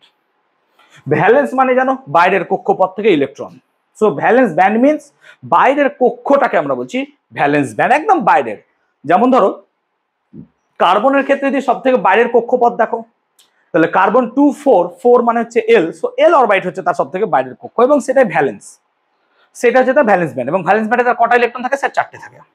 এরকম ভাবে তুমি ভাবতে পারো। সো এটা হচ্ছে valence band. Valence band is the outermost shell, SHELL, outermost shell of a atom. একটা অ্যাটমের সব থেকে আউটার মোস্ট সেলকে আমরা ভ্যালেন্স ব্যান্ড বলবো। ব্যান্ড কেন বলছি তার কারণটা আমি বুঝিয়ে দিলাম। হট করে অরবাইট থেকে ব্যান্ডে শিফট করেছি আমরা, কি করে তার রিজনটা আমি কিন্তু এখানে খুব পাকাপোক্তভাবে বলেছি। তোমাদের বইয়ে একটা আইসোলেট অ্যাটমের ক্ষেত্রে এনার্জি ডিসক্রিট ডায়াগ্রাম এরকম দিয়ে বোঝানো আছে, তোমরা সেটা দেখতে পারো, যেখানে 1s 2s 2p। আমিও সেম জিনিসকে এখানে বোঝানোর চেষ্টা করেছি, বাট ইন ডিফারেন্ট ওয়ে, যাতে করে ব্যাপারটা আরো সহজ হয়। তোমরা বইটাকেও পড়তে পারো, তোমরা এটাকেও পড়ে বুঝতে পারো, চয়েস তোমাদের থাকবে, চিকন একটা নিতে পারো। ভাবিও না যে শুধুমাত্র স্যার ওই ডায়াগ্রামটা এরকম করে একটা দেবো, ইউ এর মতো উল্টানো ডায়াগ্রাম আছে বলে যে স্যার আলাদা, একই জিনিস, সব একই। আলটিমেটলি সব থিং গুলোকে সেম করে বোঝানো আছে এখানে। আই হোপ ক্লিয়ার করতে পেরেছি। তো যেটা ভ্যালেন্স মানে সব থেকে বাইরের কক্ষে থাকবে, সো আউটার মোস্ট সেল, যেটা আউটার মোস্ট ব্যান্ড বা আউটার মোস্ট সেল, এর বাইরে আর কোনো কক্ষ নেই, মানে নর্মাল ভিজনে ভাবো, এটাকে বলছো তুমি ভ্যালেন্স ব্যান্ড। আর ভ্যালেন্স ব্যান্ডের মধ্যে যে ইলেকট্রন থাকবে তাদেরকে বলা হয় ভ্যালেন্স ইলেকট্রন। এখন এই যে ভ্যালেন্স ব্যান্ড দেখছো, এই ভ্যালেন্স ব্যান্ডকে যদি ইলেকট্রনকে কোনো এনার্জি দেওয়া হয়, সেটাকে বলা হয় আমরা এক্সাইটেড পোটেনশিয়াল। তখন কি করবে, সে এর ওপরে চলে যাবে, এবং এর ওপরে গেল মানে সে বেরিয়ে যাবে না। নো নো নো, আমি বলছি বেরোবে না। কেন? আউটার মোস্ট সেলের বাইরেও সঙ্গে সঙ্গে যে এনার্জি জিরো হয়ে যাবে তার তো কোনো মানে নাই। আমরা এটাই বোরের ক্ষেত্রে আলোচনা করলাম, যে তুমি যেতে যেতে ইনফাইনাইট যাও, ও যেতে যেতে এনার্জি জিরো আসবে না, তো হতে হতে হতে 0.0001 হবে, কিন্তু এনার্জি জিরো করতে পারবে না তুমি। সেজন্য আমরা এখানে বলতে চাইছি এই কথাটাই, যে একদম ভ্যালেন্স ব্যান্ড মানে যে ইলেকট্রন শেষ, এরপরে ইলেকট্রন ফ্রি, নো, আমরা এই কথা বলছি না এখানে। তার মানে আমরা যদি একে এক্সাইটেড পোটেনশিয়াল দিই, তাহলে ও কি করবে, এর ওপরে উঠবে, কিন্তু এমন নয় যে সে নিউক্লিয়াসের বাইরে বেরিয়ে যাবে। অ্যাকর্ডিং টু অ্যাটমস, এইখানে থাকা কোনো একটা ইলেকট্রন এইখানে উঠলো, তাও সে নিউক্লিয়াস দিয়ে অ্যাট্রাক্টেড আছে, ও বেরিয়ে যাচ্ছে না। বেরোনোর মতো এনার্জি যদি পাইছে তবেই সে বেরোবে। যেমন ধরো এখানে কোনো একটা ইলেকট্রন আছে, তার এনার্জি আমি ধরে নিচ্ছি -1.51 ইলেকট্রন ভোল্ট। একে যদি +1.51 ইলেকট্রন ভোল্ট যতক্ষণ না দেবে, এ তো জিরো হবে না। কিন্তু আমি ওকে দিচ্ছি না, আমি ওকে কথা দিচ্ছি +1.51 না দিয়ে আমি ওকে দিচ্ছি +1 ইলেকট্রন ভোল্টে। তার মানে ও এখানেও থাকতে পারবে না। তার মানে এমন একটা অরবাইট এসে যাবে যার ইলেকট্রন হচ্ছে -0.51, তার মানে ও আপার অরবাইটে চলে গেল। এবার আমি কথাটা তোমাকে সেটাই বলছি, ভালো করে প্লিজ বুঝবে, ভ্যালেন্স ব্যান্ডের থেকে একটু ওকে এনার্জি বেশি দিচ্ছি, জিরো হচ্ছে না, আবার নেগেটিভও থেকে যাচ্ছে, কিন্তু ভ্যালেন্স ব্যান্ডের থেকে বেশি। সেই জন্য তখন একটা নতুন ব্যান্ড পাওয়া যায়, তাকে বলবো আমরা কন্ডাকশন ব্যান্ড। ইলেকট্রন যখন ভ্যালেন্স ব্যান্ড থেকে বেরিয়ে কন্ডাকশন ব্যান্ডে আসবে, তখন সেই ইলেকট্রন গুলোকে আমরা বলবো actually they are free electron. কিন্তু ফ্রি ইলেকট্রন কেমন ফ্রি? তারা আয়োনাইজ হবার জন্য ফ্রি নয়। একটা যখন মেটাল বার থাকবে, সেই মেটাল বারের মধ্যে থাকা একটা অ্যাটম থেকে ইলেকট্রনটা বেরিয়ে যাবে, কিন্তু সে মেটালের মধ্যে সীমাবদ্ধ থাকবে, ও মেটাল ছেড়ে বেরিয়ে আসবে না।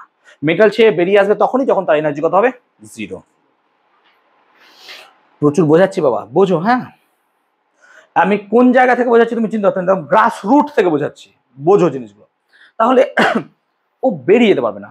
এই ব্যান্ডটাকে বলছি কন্ডাকশন ব্যান্ড। কারণ কি, মেটালটা সরি ইলেকট্রনটা মেটাল সারফেসে ফ্রি, মানে ও এখান থেকে হু করে এখানে চলে যেতে পারবে, ও ফ্রি আছে, কিন্তু এমন ভাবে ফ্রি আছে ও মেটালের মধ্যে সীমাবদ্ধ। তো যতক্ষণ না ইলেকট্রন কন্ডাকশন ব্যান্ডে পৌঁছাচ্ছে সে ইনসুলেটর রূপে কাজ করবে। যদি ইলেকট্রন কিছুটা কন্ডাকশন ব্যান্ডে পৌঁছায় সে কন্ডাক্টর হবে। আর যদি ভ্যালেন্স ব্যান্ডের সমস্ত ইলেকট্রন কন্ডাকশন ব্যান্ডে চলে যায় মানে সে তো সব সময়ই কি করবে, ইলেকট্রন তড়িৎ পরিবহন করতে পারবে। এটা এখানে বলেছি। কনসেপ্টটা কি আমি ক্লিয়ার করতে পেরেছি? আই হোপ বোঝাতে পারলাম। নেক্সট তাহলে বলছে energy band in which electrons ionised from atoms exist. তাহলে সেম লজিকে যদি ভাবো, the band above valence band is called conduction band. এটা এখনই বোঝানোর চেষ্টা করলাম কন্ডাকশন ব্যান্ড। কিন্তু দেখো আয়োনাইজ হতে গেলে এইখানে আসতে হবে, ও আয়োনাইজ হচ্ছে না, ও কি করছে, ব্যালেন্সের বাইরে বেরিয়ে যাচ্ছে, মেটাল সারফেসে ফ্রি থাকছে। একটু এটা পড়ে নিলে তোমরা বুঝতে পারবে, ঠিক আছে? এখন ইলেকট্রন কন্ডাকশন ব্যান্ডে থাকে না, ইউ ক্যান নট সে 100% যে সে থাকেই। সে ভ্যালেন্স ব্যান্ডে থাকবে, কন্ডাকশন ব্যান্ডে থাকতেও পারে নাও থাকতে পারে। ইউ ক্যান নট সে 100% যে একটা ইলেকট্রন কন্ডাকশন ব্যান্ডে থাকবে। ইনসুলেটর, হাইলি ইনসুলেটর, কন্ডাকশন ব্যান্ডে ইলেকট্রন কত, 0 নাই। আবার এমন কিছু এলিমেন্ট যেমন সিলভার, তার কন্ডাকশন ব্যান্ডের সমস্ত ইলেকট্রন কোথায় আছে, সরি ভ্যালেন্স ব্যান্ডের সমস্ত ইলেকট্রন কোথায়, কন্ডাকশন ব্যান্ডে বসে আছে। So May or may not conduction, এটা কিন্তু লাইনটা খুব ইম্পর্টেন্ট, কোশ্চেন এসেছিল একবার যে electrons May or may not exist in conduction band. কারণ থাকতেও পারে নাও থাকতে পারে, বাট ইউ ক্যান নট সে 100% যে সে থাকবেই। আই হোপ ক্লিয়ার করতে পেরেছি। এবার আমরা আলোচনা করবো এনার্জি গ্যাপ। হোয়াট ইজ, বলো। ভ্যালেন্স ব্যান্ড আর কন্ডাকশন ব্যান্ডের আগের কোনো রেঞ্জের মধ্যে যদি ইলেকট্রন থেকে যায় থাকবে না, ওই তো ডিসক্রিট এনার্জি লেভেল বাবা। মানে তুমি যে কোনো এক জায়গায় ইলেকট্রনকে বসিয়ে দিতে পারো না। বোর আছে না বসে, বোরকে তো তুমি ফেলে দিতে পারো না। ও তুমি বলবা এখানে ইলেকট্রন আছে, না পারবে না। ইলেকট্রন এমন এনার্জি গেইন করবে যে সে হয় এইদিকে এদিকে যাবে, ইলেকট্রন তাছাড়া এনার্জি গেইনই করবে না। ওরকম ভাবে তো তাহলে আমরা বলতে পারি অ্যাটমে চলে এসো। কোথায় ছিল অ্যাটম? আমি বলে দিলাম যে এটার ইলেকট্রন, আমি উদাহরণ দিচ্ছি, এটার এনার্জি 2 3, এটার এনার্জি 2, আমি ইলেকট্রনটাকে দিলাম 2.5। চলো ইলেকট্রন এখানে সুন্দর থেকে গেল, থাকবে না, ইলেকট্রন নেবেই না ওই এনার্জি, ওই অ্যাবজর্বই করবে না এনার্জি। কারণ ও দেখবে যে না ভাই এটা আমার এথিক্সের এগেনস্টে, হয় আমাকে 2-এ থাকতে হবে না 3-এ থাকতে হবে। ও ওই এনার্জি ছেড়ে দেবে বা নেবো না, বা ও কিছুটা এনার্জি নেবে, যেটা আমাদেরকে ফটো ইলেকট্রিক ইফেক্টে আইনস্টাইন বলেছিল যে ফোটনের সমস্ত এনার্জি দেবে আর নাহলে সমস্ত রিফ্লেক্ট করবে, হয় ও সমস্ত নিয়ে নেবে না হয় সমস্ত ছেড়ে দেবে। এমন হবে না ফোটন থেকে কিছু এনার্জি দিলাম আবার ফোটন কিছু এনার্জি, ওরকম হয় না। ফোটন তো একটা প্যাকেট, তুমি যখন দুধের প্যাকেট কিনবা তুমি দুধের প্যাকেট কিনবা, তুমি এমন করে দুধের প্যাকেট নিয়ে দুধ নিয়ে আবার গিটমেট দিয়ে দিলাম, ওরকম হবে না। It's not like that. I hope clear করতে পেরেছি। এনার্জি গ্যাপ কাকে বলে না, তো কন্ডাকশন ব্যান্ড আর ভ্যালেন্স ব্যান্ডের মধ্যে যে এনার্জি গ্যাপ অর্থাৎ পার্থক্য তাকে বলা হয় ব্যান্ড গ্যাপ। কিন্তু এটার আবার গুরুত্ব আছে। এবার পার্থক্যটা কোথা থেকে নেবো, এটাকে বলছি তো ব্যান্ড। তাহলে দেখতে পাচ্ছ ব্যান্ডের নিজস্ব একটা এনার্জি রেঞ্জ আছে, সেই জন্য ব্যান্ড গ্যাপটাকে ধরা হয় যে ইলেকট্রন যদি এখানে চলে আসে তাহলে তো সে অ্যাকচুয়ালি কি কন্ডাকশনে চলে এসছে, আর ইলেকট্রন যদি এই জায়গাটায় থাকে তাহলে সে ভ্যালেন্স ব্যান্ডের বাইরের দিকে চলে যাচ্ছে। সেই জন্য আমরা ব্যান্ড গ্যাপকে বলবো ভ্যালেন্সের থেকে কি হবে ম্যাক্সিমাম, কিন্তু কন্ডাকশনের ক্ষেত্রে কি হবে মিনিমাম। দেখতে পাচ্ছ নিশ্চয়ই। সো ভ্যালেন্সের ক্ষেত্রে ম্যাক্সিমাম যে লেভেলটা আছে সেখান থেকে আমরা কন্ডাকশন ব্যান্ডে যদি যেতে চাই, কন্ডাকশন ব্যান্ডের মিনিমাম, এই গ্যাপটাকে বলবো ব্যান্ড গ্যাপ। এবার এই ব্যান্ড গ্যাপ যত কম হবে ইলেকট্রন তত বেশি কন্ডাকশন ব্যান্ডে যেতে পারবে। ব্যান্ড গ্যাপ যদি হাই হয় তাহলে পরে কিন্তু ইলেকট্রন ওখানে যেতে পারবে না। সেজন্য তুমি বুঝতে পারছো যদি আমি ইনসুলেটর চয়েস করি, ইনসুলেটরের ক্ষেত্রে এই ব্যান্ড গ্যাপ বিশাল বড় হবে, কিন্তু যদি কন্ডাক্টরে দেখো এই ব্যান্ড গ্যাপ স্মল হবে, খুব ছোট হবে। বোঝাতে পেরেছি আই হোপ। সো এখানে সেই জিনিসটা আছে লেখা, আমি আই হোপ তোমাদেরকে ক্লিয়ার করাতে পেরেছি। বোঝাতে পেরেছি গো। সো এটা হচ্ছে আমাদের কন্ডাকশন ব্যান্ড আর ভ্যালেন্স ব্যান্ডের মধ্যে গল্প। সো কন্ডাকশন ব্যান্ড থেকে ভ্যালেন্স ব্যান্ড যেতে গেলে আমাদের এই এনার্জিটা, এটাকে বলে ব্যান্ড গ্যাপ। ব্যান্ড গ্যাপকে আমরা ইজি দিয়ে ডিনোট করব, এটাকে বলা হয় ব্যান্ড গ্যাপ। বিভিন্ন এলিমেন্টের ক্ষেত্রে এই ব্যান্ড গ্যাপ বিভিন্ন রকম হবে, বিভিন্ন এলিমেন্টের ক্ষেত্রে এই ব্যান্ড গ্যাপটা বিভিন্ন রকম হবে, সব ক্ষেত্রে একই রকম হবে না, ঠিক আছে? এখানে কোনো ইলেকট্রন কি থাকতে পারে অ্যাকর্ডিং টু রূপম? না, থাকতে পারে না। এই জন্য এটাকে বলা হয় ফরবিডেন রিজিয়ন। কি বলা হয়? Forbidden region. So this region is also called as forbidden region. যেমন অ্যাটমের ক্ষেত্রেও তুমি বলতে পারো কে আর এল দুটো অরবিটের মাঝের যে স্পেস আছে সেটা কিন্তু ফরবিডেন রিজিয়ন, এখানে কিন্তু কোনো ইলেকট্রন থাকতে পারবে না। So this is forbidden region. Clear হলো? তো আই হোপ ফরবিডেন রিজিয়ন বা এনার্জি গ্যাপটা আমরা বোঝাতে পারলাম। ক্লিয়ার হয়েছে কনসেপ্টটা? বলবে আমাকে প্লিজ। ক্লিয়ার হয়েছে আদমন্ত? নেক্সট তাহলে ব্যান্ড স্ট্রাকচার তুমি দেখে নিতে পারো। কম্পেয়ার যদি করি আমরা কার কার ক্ষেত্রে, ইনসুলেটর, আর কার ক্ষেত্রে সেমিকন্ডাক্টর, আর কার ক্ষেত্রে করতে পারছি আমরা কন্ডাক্টর। ইনসুলেটরের ক্ষেত্রে দেখো ব্যান্ড গ্যাপটা 3 ইলেকট্রন ভোল্টের কাছাকাছি হয়, মোটামুটি অ্যাপ্রক্সিমেটলি 3 ইলেকট্রন ভোল্ট, ঠিক আছে। ডায়মন্ডের ক্ষেত্রে কি হয় 6 ইলেকট্রন ভোল্ট। তাহলে আমাদের যারা মোটামুটি এই ব্যান্ড গ্যাপটা ফলো করে ইনসুলেটর, তাদের ব্যান্ড গ্যাপ 3 ইলেকট্রন ভোল্ট বা তার বেশি হবে। যেমন ডায়মন্ড হচ্ছে কুপরিবাহী পদার্থ, তড়িৎ পরিবহনই করতে পারে না, তার দেখো 6 ইলেকট্রন ভোল্ট হচ্ছে কি ব্যান্ড গ্যাপ। তার মানে এখানকার ইলেকট্রন অ্যাকচুয়ালি এখানে পৌঁছাতেই পারবে না, আর পৌঁছানোর জন্য এত বেশি হিট দরকার পড়বে, ওই হিট দিতে পারবে না। কিন্তু পসিবল হবে যদি আমি এখান থেকে ইলেকট্রনকে এখানে নিয়ে যেতে পারি, এটা পসিবল হতে পারে যদি আমি তার অ্যাটমসফিয়ারকে চেঞ্জ করি, সারাউন্ডিংসকে চেঞ্জ করি। যেমন ডায়মন্ড নর্মাল টেম্পারেচারে কিন্তু অ্যাজ এ তোমার ইনসুলেটর ইউজ হয়, বাট আমি যদি একে ট্রানজিশনাল টেম্পারেচারে নিয়ে যাই, ট্রানজিশনাল টেম্পারেচার মানে তোমরা ক্লাস 10 এ পড়েছো critical temperature, that is called সংকট উষ্ণতা। ক্রিটিক্যাল টেম্পারেচার মানে 4.2 কেলভিন, প্রায় এরকম কাছাকাছি। তো এরকম যদি 11 বা 4.2 কেলভিনের কাছাকাছি নিয়ে যাই, তখন দেখা যায় ডায়মন্ড সব সময় কি হচ্ছে, তার রেজিস্টিভিটি 0 প্রকাশ করছে। দ্যাট মিনস ডায়মন্ড কি হিসেবে কাজ করছে, সুপার কন্ডাক্টর হিসেবে কাজ করছে। সো সবসময় আমি যাকে যে স্টেটে দেখছি, সেই স্টেটটাই যে তার permanent state, no it's not. একটা মেটাল বা একটা এলিমেন্টের আশেপাশে কি আছে সেই স্টেটটা তার উপর কিন্তু নির্ভর করে। এমন অনেক ম্যাটেরিয়াল আছে বিভিন্ন টেম্পারেচারে তাদের মানে কালার বিভিন্ন রকম হয়। সেই জন্য আমরা স্টার বা সূর্য নক্ষত্র যারা আছে তাদের কালার দেখে তাদের টেম্পারেচারকে অনেক সময় ডিটারমাইন করি। যদি একটা ব্লু স্টার হয় তার টেম্পারেচার সব থেকে বেশি হবে, আর যদি একটা লাল স্টার বা রেড স্টার হয় তার টেম্পারেচার সব থেকে কম। এবার দেখে ভয় লাগে, রেড দিকে দেখে ভয় লাগবে, মনে হবে এটা বেশি, না ওরকম নয়, ব্লু। সেই জন্য কয়লা যখন পড়ে, যখন একদম ব্লু শিখায় পড়ে, তার টেম্পারেচার সব থেকে বেশি থাকবে।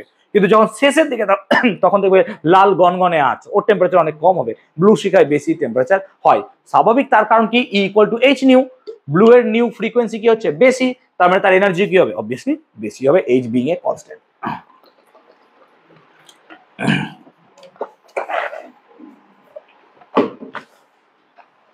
বুঝতে পারলাম। কিন্তু সেমিকন্ডাক্টর ক্ষেত্রে দেখো ব্যান্ড গ্যাপটা 3 ইলেকট্রন ভোল্ট, ম্যাক্সিমাম কেসে 1 এর কাছাকাছি হয়। দেখো সিলিকনের কাছে 1.1 ইলেকট্রন ভোল্ট, আর জার্মেনিয়াম তো আরো কম, 0.74 ইলেকট্রন ভোল্ট। তাহলে এত কম ভ্যালেন্স বা ব্যান্ড গ্যাপ হওয়ার কারণে যদি এদেরকে না টেম্পারেচার বা বাইরে থেকে হিট দাও, তো বাইরে থেকে যদি এদেরকে হিট দাও তো কিছু ইলেকট্রন কি হয়, কন্ডাকশন মানে অটোমেটিক চলে যায়। তার মানে রুম টেম্পারেচার 27 ডিগ্রি সেলসিয়াস বা 25 ডিগ্রি সেলসিয়াসে তুমি এমন এনাফ ইলেকট্রন খুঁজে পাবে যারা কি হচ্ছে ভ্যালেন্স ব্যান্ড থেকে কন্ডাকশন ব্যান্ডে এসেছে এরকম। সেই জন্য তারা কি করছে, ইলেকট্রন তড়িৎ পরিবহন করতে পারছে। এবার ধরো তুমি টেম্পারেচার আরো বাড়াচ্ছ, তো টেম্পারেচার যদি আরো বাড়াও তাহলে ভ্যালেন্স ব্যান্ড থেকে ইলেকট্রন আরো উঠবে। তো কন্ডাকশন ব্যান্ডে ইলেকট্রন বাড়ছে মানে কি, অ্যাকচুয়ালি তার কন্ডাক্টিভিটি বাড়ছে। সেই জন্য আমাদের ক্লাস 10 একটা কোশ্চেন আসতো, কি কোশ্চেন আসতো, যে উষ্ণতা বাড়ালে যারা ধাতু তাদের তড়িৎ পরিবহন হ্রাস পায়, রোধ বৃদ্ধি পায়, কিন্তু সেমিকন্ডাক্টরের ক্ষেত্রে রোধ কমে যায় কেন, বিকজ দিস, রোধ কমছে কেন, বিকজ কন্ডাকশন ব্যান্ডে ইলেকট্রন সংখ্যা কি হয়ে যাচ্ছে, বেড়ে যাচ্ছে। কন্ডাকশন ব্যান্ডে ইলেকট্রন বাড়ছে মানে কি হবে, তার কন্ডাক্টিভিটি অ্যাকচুয়ালি বাড়বে। আমি কি বলতে পেরেছি? আর যদি কন্ডাক্টর দেখো ভ্যালেন্স ব্যান্ড আর কন্ডাকশন ব্যান্ড ওভারল্যাপ করে যায়, ওভারল্যাপ করে যায় মানে ভ্যালেন্স ব্যান্ডের সমস্ত ইলেকট্রন কন্ডাকশন ব্যান্ডে অ্যাভেলেবেল পাওয়া যায়। তো সেই জন্য এর ইলেকট্রন ডেন্সিটি অনেক বেশি হয়, সেই কারণে এ সবসময় তড়িৎ পরিবহন করতে পারবে, এ পারবে না, এর গ্যাপ অনেক বেশি হয়ে যায়। আই হোপ কম্প্যারিজনটা বোঝাতে পারলাম, কার কার ক্ষেত্রে, ইনসুলেটর, সেমিকন্ডাক্টর আর কন্ডাক্টরের ক্ষেত্রে। ক্লিয়ার হয়েছে ব্যান্ড গ্যাপ দিয়ে? ওকে, এরা কোশ্চেন নিয়ে নেবো। দেখো কোশ্চেনটা পড়ো, বলো খাড়া কি কোশ্চেন হবে, উত্তরটা খাড়া বলবে। হ্যাঁ চলো, which of the following statement is true, চলো বলো। পড়ালাম এক্ষুনি, কেউ বলবে না প্লিজ, ওকে বলতে দাও। একদম তোলা question, I have underline that line, solve করেছি, চলো উত্তর বলো। কেউ বলে দিও না, না পারবি কোনো ব্যাপার নাই, অবভিয়াসলি চোখ মুখ দেখে বুঝতে পারছি পারবো না, আন্দাজে দিবি একটা, ডি একটা। চলো তুমি বলো, কিছু বলবে ঋষিত? ঠিক আছে, অসুবিধা, শুনিনি উত্তর, আমাকে উত্তর বলবো না। বলো ঋষিত কি হবে উত্তর, ডি বললো। হ্যাঁ C, vacuum tube has high reliability, বাহ দারুণ ব্যাপার। বলো সায়ন্তন কিছু পারবে? দেখো সি ডি গেল, এ বি বেঁচে আছে। হ্যাঁ you can focus on that part at all. Snigdha ঘুমাচ্ছিলে, বলো কোনটা হবে? হ্যাঁ ডি, আচ্ছা ডি তে গেলাম, শান্তন এটা আন্ডারলাইন করেছিলাম না, electrons May or may not exist in conduction band. আমি বলেছিলাম পরীক্ষায় কোশ্চেনটা এসছে। সো ইলেকট্রন থাকতে পারে না, এটা নয়, এটা ভুল, ডেটা দেখে নাও। আর reliability, vacuum tube is more reliability বলে আমি এই চ্যাপ্টার পড়াচ্ছি এখন। যদি এই রিলায়েবিলিটি থাকতো তবে তাহলে সেমিকন্ডাক্টরই পড়াতাম না আমি, তো এখানে তো পড়ে থাকতাম, বড় বড় জিনিসপত্র বানিয়ে রাখতাম কম্পিউটার। অর্ডার ছিল, কন্ডাক্ট্যান্স রেজিস্টিভিটি ছিল এই অর্ডারে, সেমিকন্ডাক্টর উল্টো ছিল না? আমি ভুল করছি নাকি? দেখ ডেটা ভুল দেয়নি তো। আচ্ছা resistivity 10 to the power 5 10 to the power 6 দেখলে যদি ভুল হয়ে যায়। আচ্ছা দেখে নিচ্ছি না কি আছে, রেজিস্টিভিটি -5/6। তুমি ওইটা দেখেছো, ঠিক আছে, পরিশ্রম করালে অসুবিধা নাই, চলো ক্লিয়ার। হ্যাঁ আচ্ছা দেখ না, energy levels in crystal can slightly greater, এই তো অপশন এ এর এইটাই তো ব্যাখ্যা। কি ছিল? Energy levels in crystal is always greater than their original energy. না না কমে না, এনার্জি লেভেলস ইন ক্রিস্টাল, ক্রিস্টালের মধ্যে যে এনার্জি লেভেল গুলো আছে is always greater than their original energies in an isolated atom. একটা আইসোলেটেড অ্যাটম যেন বোরের অ্যাটম, তাই না? তার ক্ষেত্রে কি যে পরিমাণ এনার্জি লেভেল থাকবে ক্রিস্টালে কি তার থেকে বেশি হবে না, কারণ আরেকটা ক্রিস্টালের তো তার মধ্যে ইনফ্লুয়েন্স থাকবে না। ভালো করে বোঝো, কোশ্চেনটা যখন জিজ্ঞেস করে বলে দিচ্ছি। দেখো এটা একটা নিউক্লিয়াস, এবার এই নিউক্লিয়াসে একটা ফিল্ড আছে, ধরো এই নিউক্লিয়াসের ফিল্ডটাকে যদি ড্র করি এরকম ভাবে দেখা যাবে, বিকজ -z²/r², তাই না? -z²/r 1/r তুমি ভাবতে পারো, তার মানে এরও এইদিকে এরকম থাকবে। আবার আর একটা নিউক্লিয়াস বা অ্যাটম যদি থাকে তারও তো একটা থাকবে। দেখো এই জায়গাটায় তাদের ওভারল্যাপ হচ্ছে, ওভারল্যাপিং এর জন্য এই এনার্জি লেভেলটা কমে যায়, এই দেখো দেখতে পাচ্ছ। সো ক্রিস্টালে মাল্টিপল অফ এলিমেন্ট, এটা তোদের বই দেওয়া আছে, মাল্টিপল অফ যখন এলিমেন্ট বা অ্যাটমস থাকবে তখন তাদের ব্যান্ড গ্যাপ কমে যাবে, মানে একটু লো হয়ে যায় ইনফ্লুয়েন্সের জন্য। ক্লিয়ার হলো? বুঝতে পারলাম ব্যাপারটা? ওকে চলো এটা দেখি, বলো কে বলবে, বলো কীর্তনিয়া, বলো কোশ্চেন পড়ো, দেখো কি আছে বলো। মনে মনে পড়ো, গুনগুন করতে হবে না। Carbon, silicon and germanium have energy band gap respectively equal to EGC, EGSI, EGGE. EGSI, EGGE জানো তুমি, এখন এখনই পড়ালাম, হয়তো সি এরটা জানো না, এই দুটো দিয়ে তো পড়তে। which of the statement is true? তার মানে এসআই আর জি কার ব্যান্ড গ্যাপ সবথেকে কম? জি এর কম। তাহলে জি সবথেকে কম যদি হয় তাহলে খোঁজো জি এর সবথেকে কম কোথায় আছে, এখানে আছে জি এর কম। জি এর থেকে বেশি এসআই এর, আর এসআই এর থেকে বেশি অবভিয়াসলি কার হবে? কার্বন হবে নাকি? সি অপশন রাইট হওয়া উচিত। So C option is right. Clear হলো? বুঝতে পারলাম কোশ্চেনটা? ক্লিয়ার হচ্ছে? বুঝতে পারলাম? চলো এবার সেমিকন্ডাক্টরের প্রকারভেদ সম্বন্ধে আমরা আলোচনা করছি। সেমিকন্ডাক্টর নিয়ে এতক্ষণ ধরে বললাম, নিশ্চয়ই তার আইডিয়া বিল্ড আপ হয়েছে যে সেমিকন্ডাক্টর জিনিসটা কি। দেখো আজকে একটু সময় নিয়ে পড়াচ্ছি ভালো করে, এইগুলো যদি বেসিকটুকু বুঝে যাও তাহলে বাকিগুলো আস্তে আস্তে মোটামুটি রেডি হয়ে যাবে। সেমিকন্ডাক্টর দুভাগে ভাগ করা হয়, একটা হচ্ছে ইন্ট্রিনজিক আর একটা হচ্ছে এক্সট্রিনজিক। ইন্ট্রিনজিকের বাংলা হচ্ছে বিশুদ্ধ আর এক্সট্রিনজিকের বাংলা হচ্ছে অবিশুদ্ধ। অবিশুদ্ধ কেন দরকার পড়লো আগে বিশুদ্ধ পড়ি, তাহলে বুঝতে পারবো যে অবিশুদ্ধ হঠাৎ করে দরকার কেন পড়লো। বিশুদ্ধ বা ইন্ট্রিনজিক সেমিকন্ডাক্টর মানে সেখানে শুধুমাত্র সেই ম্যাটেরিয়ালটাই আছে, অন্য কিছু নাই।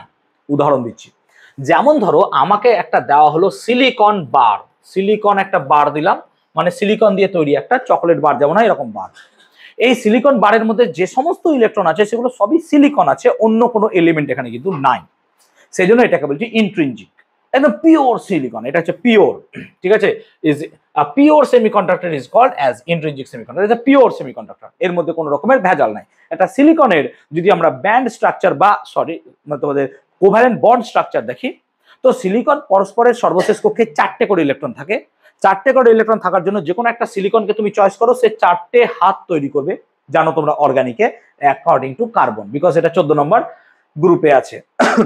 সরি, তাহলে এরকমই ভাবে সিলিকন কি করছে, তার অন্যান্য এলিমেন্টের সাথে এরকম ভাবে বন্ড ক্রিয়েট করছে, আলাদা সিলিকন দিয়ে এইভাবে সে বন্ড ক্রিয়েট করছে, এবং নর্মালি সিলিকন এইভাবে থাকে। যদি টেম্পারেচারকে আমি 0 কেলভিনে নিয়ে চলে যাই, দ্যাট ইজ অ্যাবসলিউট টেম্পারেচারে, তখন কিন্তু কোনো ইলেকট্রন বন্ড থেকে বেরোবে না। কেন বন্ড থেকে বেরোবে না? কারণ ইলেকট্রনগুলো বন্ডে ভালোভাবে অ্যাটাচড আছে। কিন্তু যখন আমি টেম্পারেচার আস্তে আস্তে রাইজ করবো, টেম্পারেচার আস্তে আস্তে বাড়াবো, তখন এই এনার্জি ইলেকট্রনগুলো অ্যাবজর্ব করবে। অ্যাবজর্ব করার ফলে এদের মধ্যে একটা ভাইব্রেশন দেখা যাবে। কিছু ইলেকট্রন থাকবে যারা এই বন্ডকে ভেঙে বেরিয়ে আসতে পারবে। তাহলে কিছু কিছু ক্ষেত্রে রাপচারিং অফ বন্ডস, অর্থাৎ বন্ড ভাঙবে এবং কিছু ফ্রি ইলেকট্রন এখান থেকে আমার জেনারেট করবে। এই ফ্রি ইলেকট্রনটা জেনারেট করছে কখন? যখন সে রুম টেম্পারেচারে চলে আসছে। তার মানে আমি যদি বলি যে কোনো একটা সেমিকন্ডাক্টরকে যদি অ্যাবসলিউট টেম্পারেচার নিয়ে যাওয়া হয়, সে অ্যাজ অ্যান ইনসুলেটর ইউজ হবে, ইনসুলেটর হিসেবে ইউজ করবে। কিন্তু যখনই ওকে নর্মাল টেম্পারেচার আমি নিয়ে আসবো, রুম টেম্পারেচার এরকম কাছাকাছি, তাহলে কি হবে? ইলেকট্রনটা একটু বেড়ে গেছে এবং এটা দেখতে পাচ্ছ সে মেটাল সারফেসেই আছে কিন্তু তাকে ফ্রি হিসেবে কাজ করছে। সেই জন্য এক্ষেত্রে আমরা কি বলছি যে সামহাউ কিছু ইলেকট্রন বেরিয়ে আসছে। এবার কিছু ইলেকট্রন যখন বেরিয়ে আসছে, তো আমি কনসিডার করলাম যে এখানে কিছু ইলেকট্রন বেরিয়ে আসছে, কিন্তু এই জায়গাটায় কি হচ্ছে? যখন একটা ইলেকট্রন এখান থেকে বেরিয়ে আসছে, তো যখন এখান থেকে ইলেকট্রন বেরিয়ে আসছে, এখানে ভ্যাকুয়াম অফ ইলেকট্রন হচ্ছে। আমি এখান থেকে ভাবতে পারি ব্যাপারটা। ধরো এরকমই বন্ড, যেটা বলছো বন্ড, এই বন্ডটা কোথায় হচ্ছে? স্যার ভ্যালেন্স ব্যান্ডে। বন্ডটা তো ভ্যালেন্স ব্যান্ডে হচ্ছে, কারণ ভ্যালেন্স ইলেকট্রন জুড়ছে। তো এরকম একটা ভ্যালেন্স ব্যান্ড আছে। আমি ধরে নিচ্ছি অনেকগুলো অ্যাটমের ক্ষেত্রে ভ্যালেন্স ব্যান্ড, এটা একটা ক্রিস্টালের ক্ষেত্রে এরকম ভ্যালেন্স ব্যান্ডে অনেক ইলেকট্রন আছে। এটা কখন? না তো এটা যখন টেম্পারেচার কত স্যার? 0 কেলভিন টেম্পারেচার, তখন এরকম অবস্থা। না তো none of the electrons are in conduction band, কোনো ইলেকট্রনিক কন্ডাকশন ব্যান্ডে আমার নেই, ইউ ক্যান সি দ্যাট। কিন্তু যখন আস্তে আস্তে টেম্পারেচার রাইজ করাচ্ছি, তখন সাম ইলেকট্রন এখানে চলে যাচ্ছে। এবার ইলেকট্রন যখন এখান থেকে এখানে চলে যাচ্ছে, তখন দেখো some vacancy of electrons are found. কিছু কিছু ক্ষেত্রে ভ্যাকান্সি অফ ইলেকট্রন পাওয়া যাচ্ছে। এই যে ভ্যাকান্সি অফ ইলেকট্রন আমরা এইভাবে ট্রিট করব যে ইলেকট্রনটা যখন এখানে ইলেকট্রন গেছে, ইলেকট্রনটা এখান থেকে যখন এখানে গেছে, এখানে ইলেকট্রনের অ্যাবসেন্স তৈরি হয়েছে। তার মানে সামহাউ ভাবতে পারো যে এখানে 50টা ইলেকট্রন থাকাকালীন এটা নিউট্রাল ছিল। ভালো করে বোঝ, এটা নিউট্রাল ছিল। বলবি স্যার ইলেকট্রন থাকাটা কি করে নিউট্রাল হবে? আরে একটা অ্যাটম তো নিউট্রালই হয়, একটা অ্যাটম তো বাই প্রেজেন্সে নিউট্রালই হয়। কিন্তু আমি কি বলছি, ইলেকট্রনটা ভ্যালেন্স থেকে বেরিয়ে গেছে, চলে গেছে। তাহলে এই জায়গাটায় সামহাউ কি 50টা ইলেকট্রন থেকে যদি 5টা ইলেকট্রন চলে যায়, এখন দেখ এখানে 5টা ইলেকট্রনের ঘাটতি, মানে হওয়া উচিত ছিল 50 এর 0 হওয়া উচিত ছিল, কিন্তু যেহেতু 5টা ইলেকট্রন নাই, তাই এখানে চার্জটাকে আমরা +5 বলতে পারি। রেসপেক্টিভলি রেসপেক্টেড, কেন কি আমরা কারো সাপেক্ষে বলছি, রিলেটিভলি কারো সাপেক্ষে বলছি। না তো 50-এ থাকলে 0, 5টা ইলেকট্রন চলে গেছে, তাহলে এখানে +5 স্যার। কেন 5টা ইলেকট্রন থাকলে আবার তাহলে হয়ে যাবে কি -5 দিয়ে কত হয়ে যাবে? 0। তাহলে কনসেপ্টটা বোঝো। তাহলে বেসিক্যালি এখান থেকে ইলেকট্রন এখানে যাচ্ছে, ইলেকট্রন যাচ্ছে, আর এখানে তৈরি হচ্ছে যে গ্যাপ, সেই গ্যাপগুলোকে আমরা কি বলছি? অ্যাকচুয়ালি হোলস মানে কি ভাবতে পারো? গর্ত। কোন এক জায়গায় হোলস আছে, গর্ত। এই গর্তের মধ্যে যখন একটা ইলেকট্রন ঢুকে যাচ্ছে, তখন এই জায়গাটা কি হয়ে যাচ্ছে? 0। যখন ইলেকট্রনটাকে বার করে নিয়ে চলে যাচ্ছে, এটা হয়ে যাচ্ছে প্লাস, আর এটা হয়ে যাচ্ছে মাইনাস। প্লাস মাইনাস এক জায়গায় আছে বলে 0। বলবি স্যার ইলেকট্রন থাকলে 0 না, কনসেপ্টটা ওটা নয়। I'm not talking about electron is 0 neutral. Electron is not 0 বা neutral. বেসিক্যালি একটা অ্যাটমের ভেতরে ইলেকট্রন প্রোটন এমন ভাবে থাকে যে সে 0 হয়। এবার তুমি বলছো একটা অ্যাটম থেকে একটা ইলেকট্রন বেরিয়ে যাচ্ছে, তার মানে সে তো পজিটিভলি চার্জ হচ্ছে রে বাবা। আমি ওই কথাটা বলছি। তার মানে যেখান থেকে ইলেকট্রন বেরোচ্ছে সেখানে একটা পজিটিভ এনভায়রনমেন্ট তৈরি করছে, সেই গ্যাপটাকে বা হোল, গর্তটাকে আমরা নাম দিচ্ছি হোলস। সেই জন্য একটা হোলের আমরা যদি চার্জ দেখি, সো চার্জ অফ হোল, একটা হোলের চার্জ যদি দেখি, এটা +1.6 ইন্টু 10⁻⁻19 কুলম্ব হবে। এটা একটা প্রোটনের মতো অ্যাক্ট করবে, এটুকু মাথায় রাখবে, এটা একটা প্রোটনের মতো অ্যাক্ট করবে এবং এইভাবেই হোল এখানে ক্রিয়েট হলো। এবার ভাবো, তাহলে এখানে যদি আমি এখন পোটেনশিয়াল ডিফারেন্স অ্যাপ্লাই করি, তাহলে ইলেকট্রনও এখানে তাড়িত হবে, মানে ইলেকট্রনও ছুটবে, হোলও ছুটবে। তার মানে সামহাউ এই জায়গাটায় যে আমি ইলেকট্রন বা কারেন্ট পাবো, সেই কারেন্টটা ইলেকট্রনের জন্যও পাবো, আবার হোলের জন্যও পাবো। ইলেকট্রনের কারেন্টটাকে যদি আমি IE বলি আর হোলের কারেন্টটাকে যদি IH বলি, so total current should be equals two IE plus IH। I hope clear করতে পেরেছি। এটা টোটাল কারেন্ট হবে একটা সেমিকন্ডাক্টরের ক্ষেত্রে, বিকজ হোল এখানে ক্যারিয়ার হিসেবে কাজ করবে, because this is charged. So hole এখানে যেহেতু চার্জ হিসেবে আছে, সেজন্য হোল এখানে কিন্তু কি করবে? কাজ করবে। That is I should be equals two IE plus IH। আমি আশা করছি বোঝাতে পারলাম। আবার আর একটা ফ্যাক্ট ভাবো, যেহেতু এটা পিওর সেমিকন্ডাক্টর হওয়ার জন্য number of electron should be equals to number of holes. So number of electron NE যদি বলি অ্যান্ড নাম্বার অফ হোলস, এই সংখ্যাটা কিন্তু সেম। আর একটা পিওর ইন্ট্রিনজিক সেমিকন্ডাক্টরের ক্ষেত্রে এর গুণফলটা সর্বদা কি হয়, Ni স্কোয়ার, অর্থাৎ ইন্ট্রিনজিকের ক্ষেত্রে যে স্কোয়ার হবে নাম্বার অফ যা ক্যারিয়ার বলো তার স্কোয়ারের সমান। এটাকে বলা হয় ল অফ মাস অ্যাকশন বা ভর ক্রিয়ার সূত্র। প্রত্যেকের বই থাকবে, দেখবে আমার এখানে নোটসে নেই দেওয়া, উল্লেখ করে দিলাম ল অফ মাস অ্যাকশন বা ভর ক্রিয়ার সূত্র।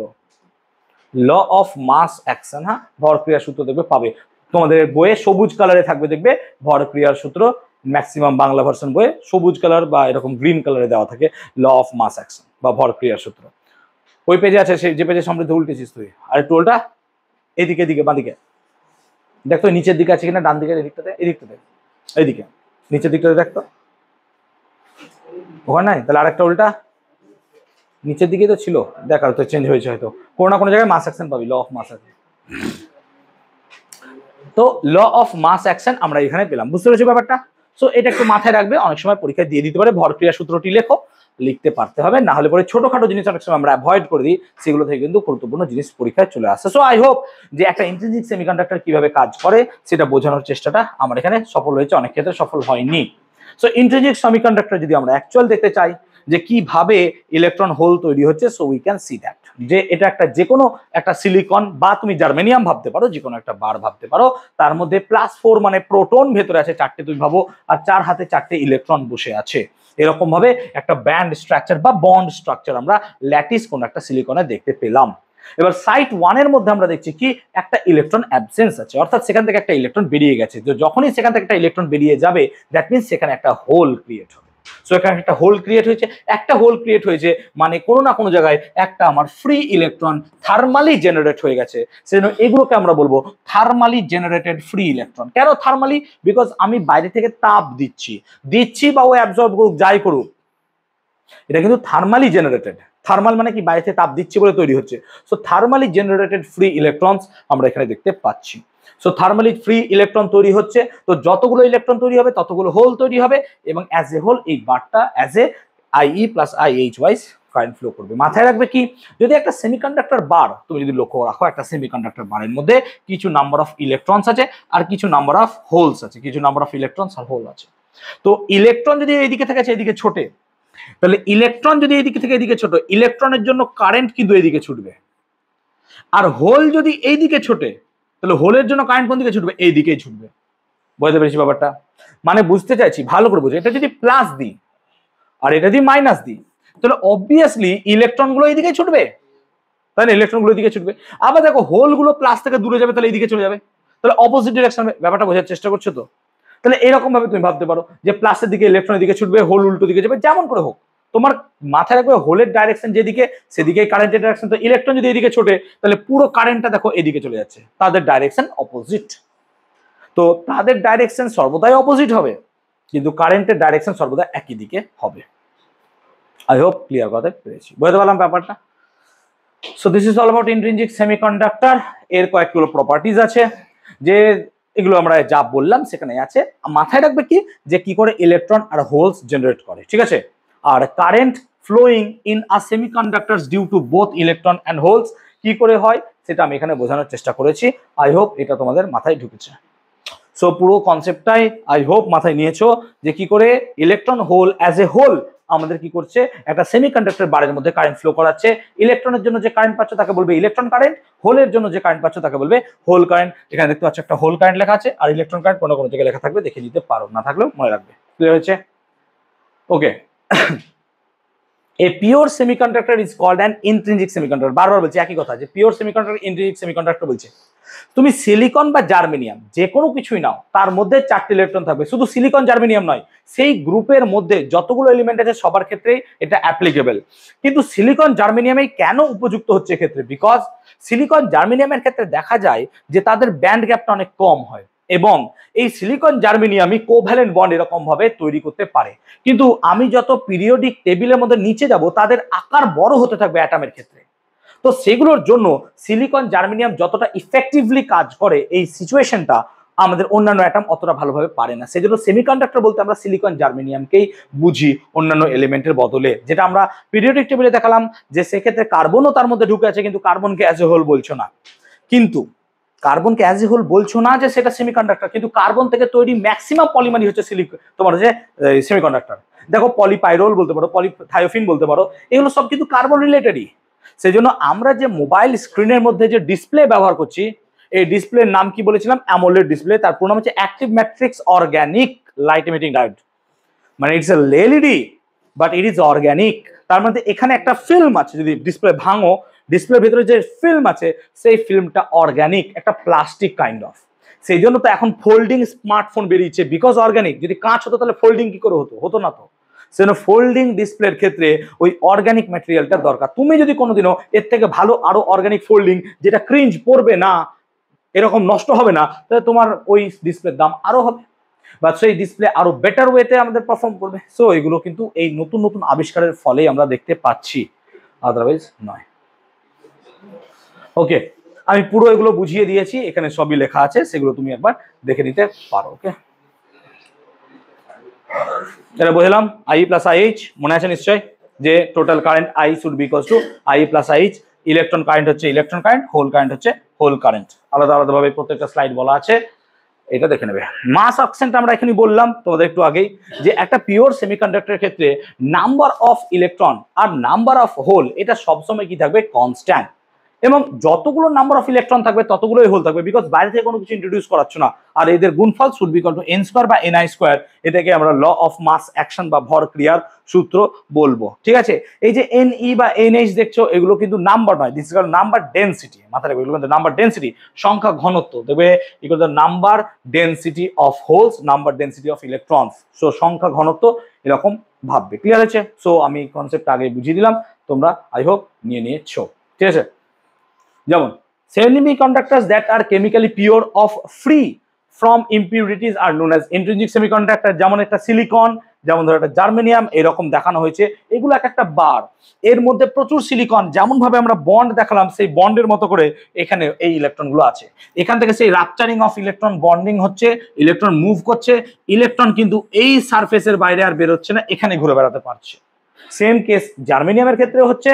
সো এইগুলোর পিওর সেমিকন্ডাক্টর সিলিকন জার্মেনিয়াম, এর মধ্যে বাইরে থেকে কোনো কিছু ইন্ট্রোডিউস করানো হয়নি, যেটা আমি এক্ষুনি বলছিলাম যে সিলিকন জার্মেনিয়ামকে দেখো আমি ইন্ট্রিনজিক সেমিকন্ডাক্টর বলছি, বাট এগুলো সেমিকন্ডাক্টরের ক্যাটাগরিতে পড়লেও এরা কিন্তু ডাইরেক্ট সেমিকন্ডাক্টর নয়। যখন আমি সেমিকন্ডাক্টরের ক্লাসিফিকেশন করি তখন দেখবে এদের থেকে তৈরি হওয়া কম্পাউন্ড সেমিকন্ডাক্টর রূপে কাজ করছে। যেমন ধরো গ্যালিয়াম ফসফাইড হতে পারে, তাই না, গ্যালিয়াম আর্সেনাইড হতে পারে, বোরন ট্রাইফ্লোর, এরকম বিভিন্ন ম্যাটেরিয়াল আছে যেগুলো ইউজ করতে পারি আমরা।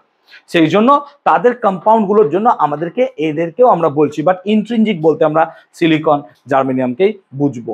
আই হোপ ক্লিয়ার করতে পেরেছি। Limitations of intrinsic semiconductor. Intrinsic semiconductor limitations কি কি, যে ইন্ট্রিনজিক সেমিকন্ডাক্টর আমরা ইউজ করবো না কেন? দেখো, ইন্ট্রিনজিক সেমিকন্ডাক্টর মানে তার মধ্যে ইলেকট্রন হোল তুমি যেমন ইচ্ছা তেমন তৈরি করতে পারবে না। আরে বাবা, সেগুলো তো বন্ড এক একটা, তুমি কত বন্ড ভাঙবে আর কত ইলেকট্রন হোল তৈরি করবে? তার মানে তো ইলেকট্রন বাড়ি আর থাকবে না, ও তো ভেঙে যাবে। বন্ড ভাঙছে মানে তো অ্যাকচুয়ালি ভেঙে যাবে। সো আমরা যেমন ইচ্ছা তেমন ভাবে কিন্তু কখনোই ইলেকট্রন হোল পেয়ার তৈরি করতে পারবো না, লিমিটেড হবে। সেই জন্য দেখো magnitude of current very small in intrinsic semiconductor. কেন? কারণ ইলেকট্রন হোলের সংখ্যাই তো এখানে কম। আমরা যদি আর্টিফিশিয়ালি কিছু দিয়ে ইলেকট্রন হোলের নাম্বারকে ইনক্রিজ করাতে পারতাম, তাহলে নাম্বার, এই যে আই মনে পড়ছে তো নিশ্চয়ই, ফার্স্ট সেমিস্টারে ছিল যে drift velocity should be equal to I by A নিয়ে, এখানে এনটা কি ছিল? Number density. তো নাম্বার ডেনসিটি যত বাড়াবো তাহলে কারেন্টও আমার বাড়বে। সেই জন্য ইন্ট্রিনজিক সেমিকন্ডাক্টরের ক্ষেত্রে কিন্তু এটা অনলি খুব রেয়ার বা কম। আবার দেখো, আমরা যে ইলেকট্রন হোল তৈরি করছি সেটা কিন্তু টেম্পারেচারের উপর, আমরা নিজেরা পারছি না। তার মানে একটা সেমিকন্ডাক্টর 10 ডিগ্রিতে যে কাজ করবে, 50 ডিগ্রিতে তার ইলেকট্রন আরো বাড়বে। কিন্তু আমরা 50 ডিগ্রিতে একটা মানে মোবাইলকে অপারেট করব, ইজ ইট কোয়াইট ইম্পসিবল, আমরা পারবোই না অপারেট করতে। তো আমরা সেটাও ভাবতে পারবো না। মানে আমার এমন কিছু একটা দরকার যেটা আমি নিজে কন্ট্রোল করতে পারবো, বাই সামহাউ কিছু একটা দিয়ে, ঠিক আছে? তো এন ইকুয়াল টু এনএইচ, তাদের পুরো এফিসিয়েন্সি থাকবে। যদি কোনো একটা বেশি থাকতো তাহলে তার কাজটা বেশি ভালো হতো। সো সমান হওয়ার জন্য এর মোটামুটি এফিসিয়েন্সি ভালো হয় না, সেই জন্য ইন্ট্রিনজিক সেমিকন্ডাক্টর আমাদের ক্ষেত্রে খুব একটা উপযোগী হয় না। অ্যাকচুয়ালি ইন্ট্রিনজিক সেমিকন্ডাক্টর আমরা ইউজই করি না। তাহলে ইন্ট্রিনজিক সেমিকন্ডাক্টর এত কিছু হওয়ার পরও এখন মোটামুটি বুঝছি যে ইন্ট্রিনজিক সেমিকন্ডাক্টর দিয়ে আমি আমার ডিমান্ড পুরো করতে পারবো না, যে যতটা আমার ডিমান্ড আছে অত ডিমান্ড তৈরি করতে গেলে আমাকে সামহাউ এন এর মান বাড়াতে হবে। এবার এন এর মান বাড়াতে হবে তার মানে আমি ধরে ইলেকট্রন ভরে দেবো বাড়ে, তাও তো হবে না, অত ন্যাচারাল। তাহলে আমাকে এমন কিছু করতে হবে যার মধ্যে এক্সেস ইলেকট্রন আছে, সেই এক্সেস ইলেকট্রন বা এক্সেস হোল ওই বারের মধ্যে ঢুকতে পারে। তো যখন আমি এক্সেস ইলেকট্রন বা এক্সেস হোলকে ওই বারের মধ্যে ঢোকাবো, যে বারের কথা বলছি আমি সিলিকন বা জার্মেনিয়াম, তখন আমাকে কি করতে হবে, তার মধ্যে নতুন একটা এলিমেন্টকে ইন্ট্রোডিউস করাতে হবে, ঢোকাতে হবে ওর মধ্যে। এই প্রসেসকে আমরা বলি ডোপিং।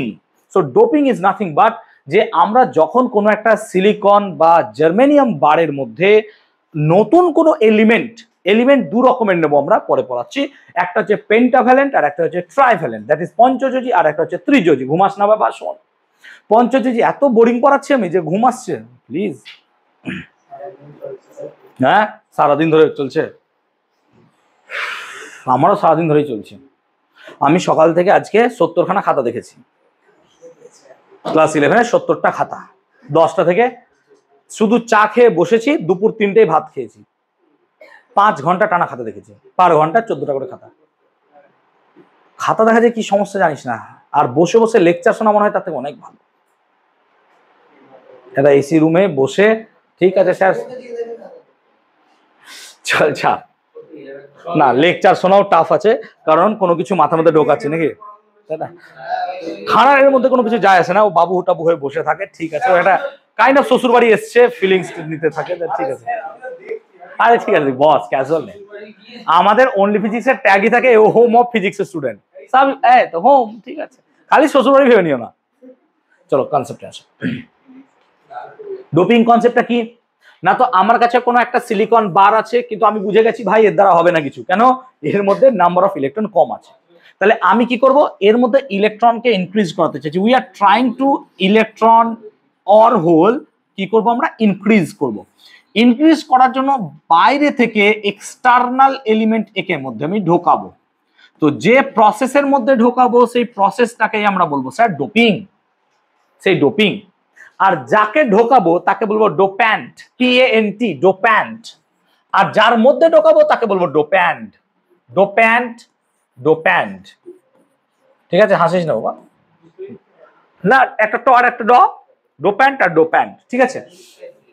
তো এবার যখন আমি নতুন এলিমেন্টকে এর মধ্যে ইন্ট্রোডিউস করাবো, আচ্ছা তুই বাদ দে ডোপ্যান্ট বাদ দে, কনফিউশনে যাস না, একটাতে মধ্যে ঢোকাবো বাস, তাই তো সিলিকনের মধ্যে আমি, হ্যাঁ ঘুমা, এতক্ষণ ধরে চিল্লিয়ে মরে গেলাম যে কি ঢুকাবো, আর বলছে কি ঢুকাবো, সিরিয়াসলি ভাই, নতুন এলিমেন্ট ঢোকাবো যাতে করে তার ক্যারিয়ার কনসেন্ট্রেশন বাড়ে, ঘুমাস না তো শোন। তো সো বেসিক্যালি আমরা কি করব, যে এর মধ্যে নতুন একটা এলিমেন্টকে ইন্ট্রোডিউস করাবো যাতে করে ক্যারিয়ার কনসেন্ট্রেশন বা আমাদের ক্যারিয়ার ডেন্সিটি কি হয়, বৃদ্ধি পায়। এবং এই প্রসেসটাকে আমরা কি বলছি, ডোপিং। বাদ দে, প্রসেস চেঞ্জ করে দিই, চল অন্য জায়গায়। এবার তাহলে আমরা বলেছিলাম কি সেমিকন্ডাক্টর দু প্রকারের হয়, একটা হচ্ছে ইন্ট্রিনজিক সেমিকন্ডাক্টর, একটা হচ্ছে এক্সট্রিনজিক সেমিকন্ডাক্টর। ইন্ট্রিনজিক কি ছিল স্যার, পিওর ছিল। এক্সট্রিনজিক ছিল ইমপিওর, ইটস নট পিওর। কেন, একটু আগে বললাম এর মধ্যে কি করছি আমরা, অন্য একটা এলিমেন্টকে ঢোকাচ্ছি, সেই জন্য এটার পিওরিটি নষ্ট হচ্ছে। এটা হচ্ছে ইমপিওর, কোনো না কোনো জায়গায় থাকবে, দেখবে impure semiconductor is called extrinsic semiconductor. তার মানে ইন্ট্রিনজিকের মধ্যে আমরা ডোপ্যান্টকে ঢোকাবো, আমরা এক্সট্রিনজিক সেমিকন্ডাক্টর পাবো। এবার যে অ্যাডেড ইমপিউরিটি থাকবে, এই অ্যাডেড ইমপিউরিটিটা আবার বিভিন্ন কাইন্ডের হয়। আমরা একটু আগে আলোচনা করছিলাম, একটা হচ্ছে পেন্টাভ্যালেন্ট আর একটা হচ্ছে ট্রাইভ্যালেন্ট। নাম পেন্টাভ্যালেন্ট আর ট্রাইভ্যালেন্ট কেন চয়েস করলাম, ভালো করে ভাব। দেখ, যে সিলিকন নিয়েছিস সেই সিলিকনের কিন্তু আছে 4টে ইলেকট্রন। আমি যদি নতুন একটা ইলেকট্রন 5 ইন্ট্রোডিউস করাই, তাহলে দেখ 4 এর সাথে 4 বন্ড হবে, তাহলে একটা ইলেকট্রন এক্সট্রা থাকবে। আবার যেটা ট্রাইভ্যালেন্ট আছে তার একটা ইলেকট্রন দরকার পড়বে, তাহলে এখানে একটা দেখ হোল তৈরি হবে। এইভাবে আমরা কিন্তু ভেবে রেখেছি, এমন না যে মন হলে চল এর মধ্যে এটাকে বলে দিই, একটা সিস্টেমেটিক ওয়েতে ভাববো আমরা, ঠিক আছে। তো classification of extrinsic semiconductor. Extrinsic semiconductor যদি ক্লাসিফিকেশন আমরা করি, দু প্রকারের হবে, একটা এন টাইপ আর একটা হচ্ছে পি টাইপ। তো এন টাইপ সেমিকন্ডাক্টর কোনগুলো? যাদের মধ্যে আমি পেন্টাভ্যালেন্ট মানে কি হতে পারে? আর্সেনিক। দেখ পেন্টাভ্যালেন্ট মানে যাদের 15 নম্বর আছে, নাইট্রোজেন, ফসফরাস, আর্সেনিক, অ্যান্টিমনি। এবার দেখ কাদেরকে ডোপ করাবো? স্যার আর্সেনিককে করাবো। কেন? হলুদ গুলোকে পয়েন্ট আউট আগে থেকে করে রেখেছিলাম। সো আমরা যখন পেন্টাভ্যালেন্ট এলিমেন্ট যেমন আর্সেনিক বা অ্যান্টিমনি দিয়ে কোনো একটা পিওর সেমিকন্ডাক্টর বারকে ডোপ করাবো, তখন আমাদের কি হবে? এক্সেস একটা ইলেকট্রন থাকবে। কি করে থাকবে সেটা বোঝাচ্ছি। তাহলে পরে আমাদের এখানে ক্যারিয়ার কনসেন্ট্রেশন বা নাম্বার ডেন্সিটি বৃদ্ধি পায় এবং তার ফলে আমাদের এক্সেস ইলেকট্রন তৈরি হবে। সো এন টাইপের ক্ষেত্রে এক্সেস ইলেকট্রন থাকবে, এটা মাথায় রাখতে হবে আমাকে। এক্সেস ইলেকট্রন অর্থাৎ এখানে ইলেকট্রনের সংখ্যা কি হবে? বেশি হবে। সো যাদেরকে আমি ডোপ করাবো তাদের সর্বশেষ কক্ষে কটা ইলেকট্রন থাকতে হবে? 5টা। যেমন ধরো ফসফরাস হতে পারে, আর্সেনিক হতে পারে, যেমন ধরো অ্যান্টিমনি হতে পারে। তাহলে এদের সর্বশেষ কক্ষে কটা করে ইলেকট্রন থাকবে? 5টা করে ইলেকট্রন থাকবে। এমন ম্যাটেরিয়াল চয়েস করব। সব থেকে বেশি পরিমাণ ইউজ করা হয় আর্সেনিক, তোমরা দেখেছো গ্যালিয়াম আর্সেনাইড, ঠিক আছে। সো গ্যালিয়াম আর্সেনাইডের ক্ষেত্রে আর্সেনিককে সব থেকে বেশি পরিমাণ ইউজ করা হয় গ্যালিয়ামের সাথে, যাতে করে আমরা এটা পেতে পারি। তাহলে এটা হলো এন টাইপ সেমিকন্ডাক্টর। তাহলে পেন্টাভ্যালেন্ট এলিমেন্ট দিয়ে যখন কোনো একটা পিওর সেমিকন্ডাক্টরকে ডোপ করব, তাহলে যে পরিমাণ এক্সট্রিনজিক সেমিকন্ডাক্টর পাবি সেটার নাম কি হবে? Sir n type. N type মানে এন মানে নেগেটিভ, মাথায় রাখবি এর মধ্যে এক্সেস ইলেকট্রন থাকবে। সেজন্য এক্সেস ইলেকট্রন আছে বলে আমরা এখানে বলবো মেজরিটি ক্যারিয়ার। মেজরিটি ক্যারিয়ার মানে সব থেকে বেশি পরিমাণে যে ক্যারিয়ারটা খুঁজে পাবি সেটার নাম হবে কি? Sir electron. মেজরিটি ক্যারিয়ার এখানে কিন্তু ইলেকট্রন হবে, এটা মাথায় রাখবো। এখানে সব থেকে বেশি পরিমাণে ইলেকট্রন পাবো অ্যাজ এ মেজরিটি ক্যারিয়ার। আর একটা কি পাবো তাহলে স্যার? P type semiconductor. যদি আমরা ট্রাইভ্যালেন্ট এলিমেন্ট, ট্রাইভ্যালেন্ট মানে 13 নম্বর শ্রেণী নাকি? তাহলে 13 নম্বর শ্রেণী আছে, দেখো বোরন, অ্যালুমিনিয়াম, গেলিয়াম। তো এইরকম এলিমেন্ট দিয়ে যখন আমি ডোপ করাবো, তাদের সর্বশেষ কক্ষে 3টে ইলেকট্রন থাকতে হবে, 3টে করে ইলেকট্রন থাকবে। এই 3টে ইলেকট্রন দেওয়ার ফলে আমাদের কি হবে? একটা করে ইলেকট্রন সিলিকন বন্ড থেকে ভেঙে বেরিয়ে যাবে। তার ফলে সেখানে কি তৈরি হবে? একটা হোল তৈরি হবে। সো এখানে মাথায় রাখবো এক্সেস পরিমাণ হোলস থাকবে, এক্সেস হোলস থাকবে। এবং এখানে আমাদের মেজরিটি ক্যারিয়ার কি থাকবে? সো মেজরিটি ক্যারিয়ার আমার এখানে থাকবে হোলস। সেই জন্য হোলস মানে পজিটিভ, আগে বলেছিলাম, সেই জন্য এটাকে বলছি আমরা p type semiconductor. So it's called p type semiconductor. তো পি টাইপ আর এন টাইপ সেমিকন্ডাক্টর কি করে তৈরি করা হয়? না, তো একটা ট্রাইভ্যালেন্ট আর একটা হচ্ছে পেন্টাভ্যালেন্ট, এরকম দুটো এলিমেন্ট দিয়ে যদি ডোপ করা হয়, তাহলে পরে আমরা p type N type semiconductor পাবো। সো এন টাইপ সেমিকন্ডাক্টর কি করে ফর্ম হয়, ইয়া বহুত লেখা আছে, বুঝিয়ে দিচ্ছি, ভালো করে বোঝ। তো দেখ, নর্মাল যদি একটা সিলিকন বার দেখিস, সব তো সিলিকন ভরে থাকে, এখানেও কি থাকবে? সিলিকনই থাকবে।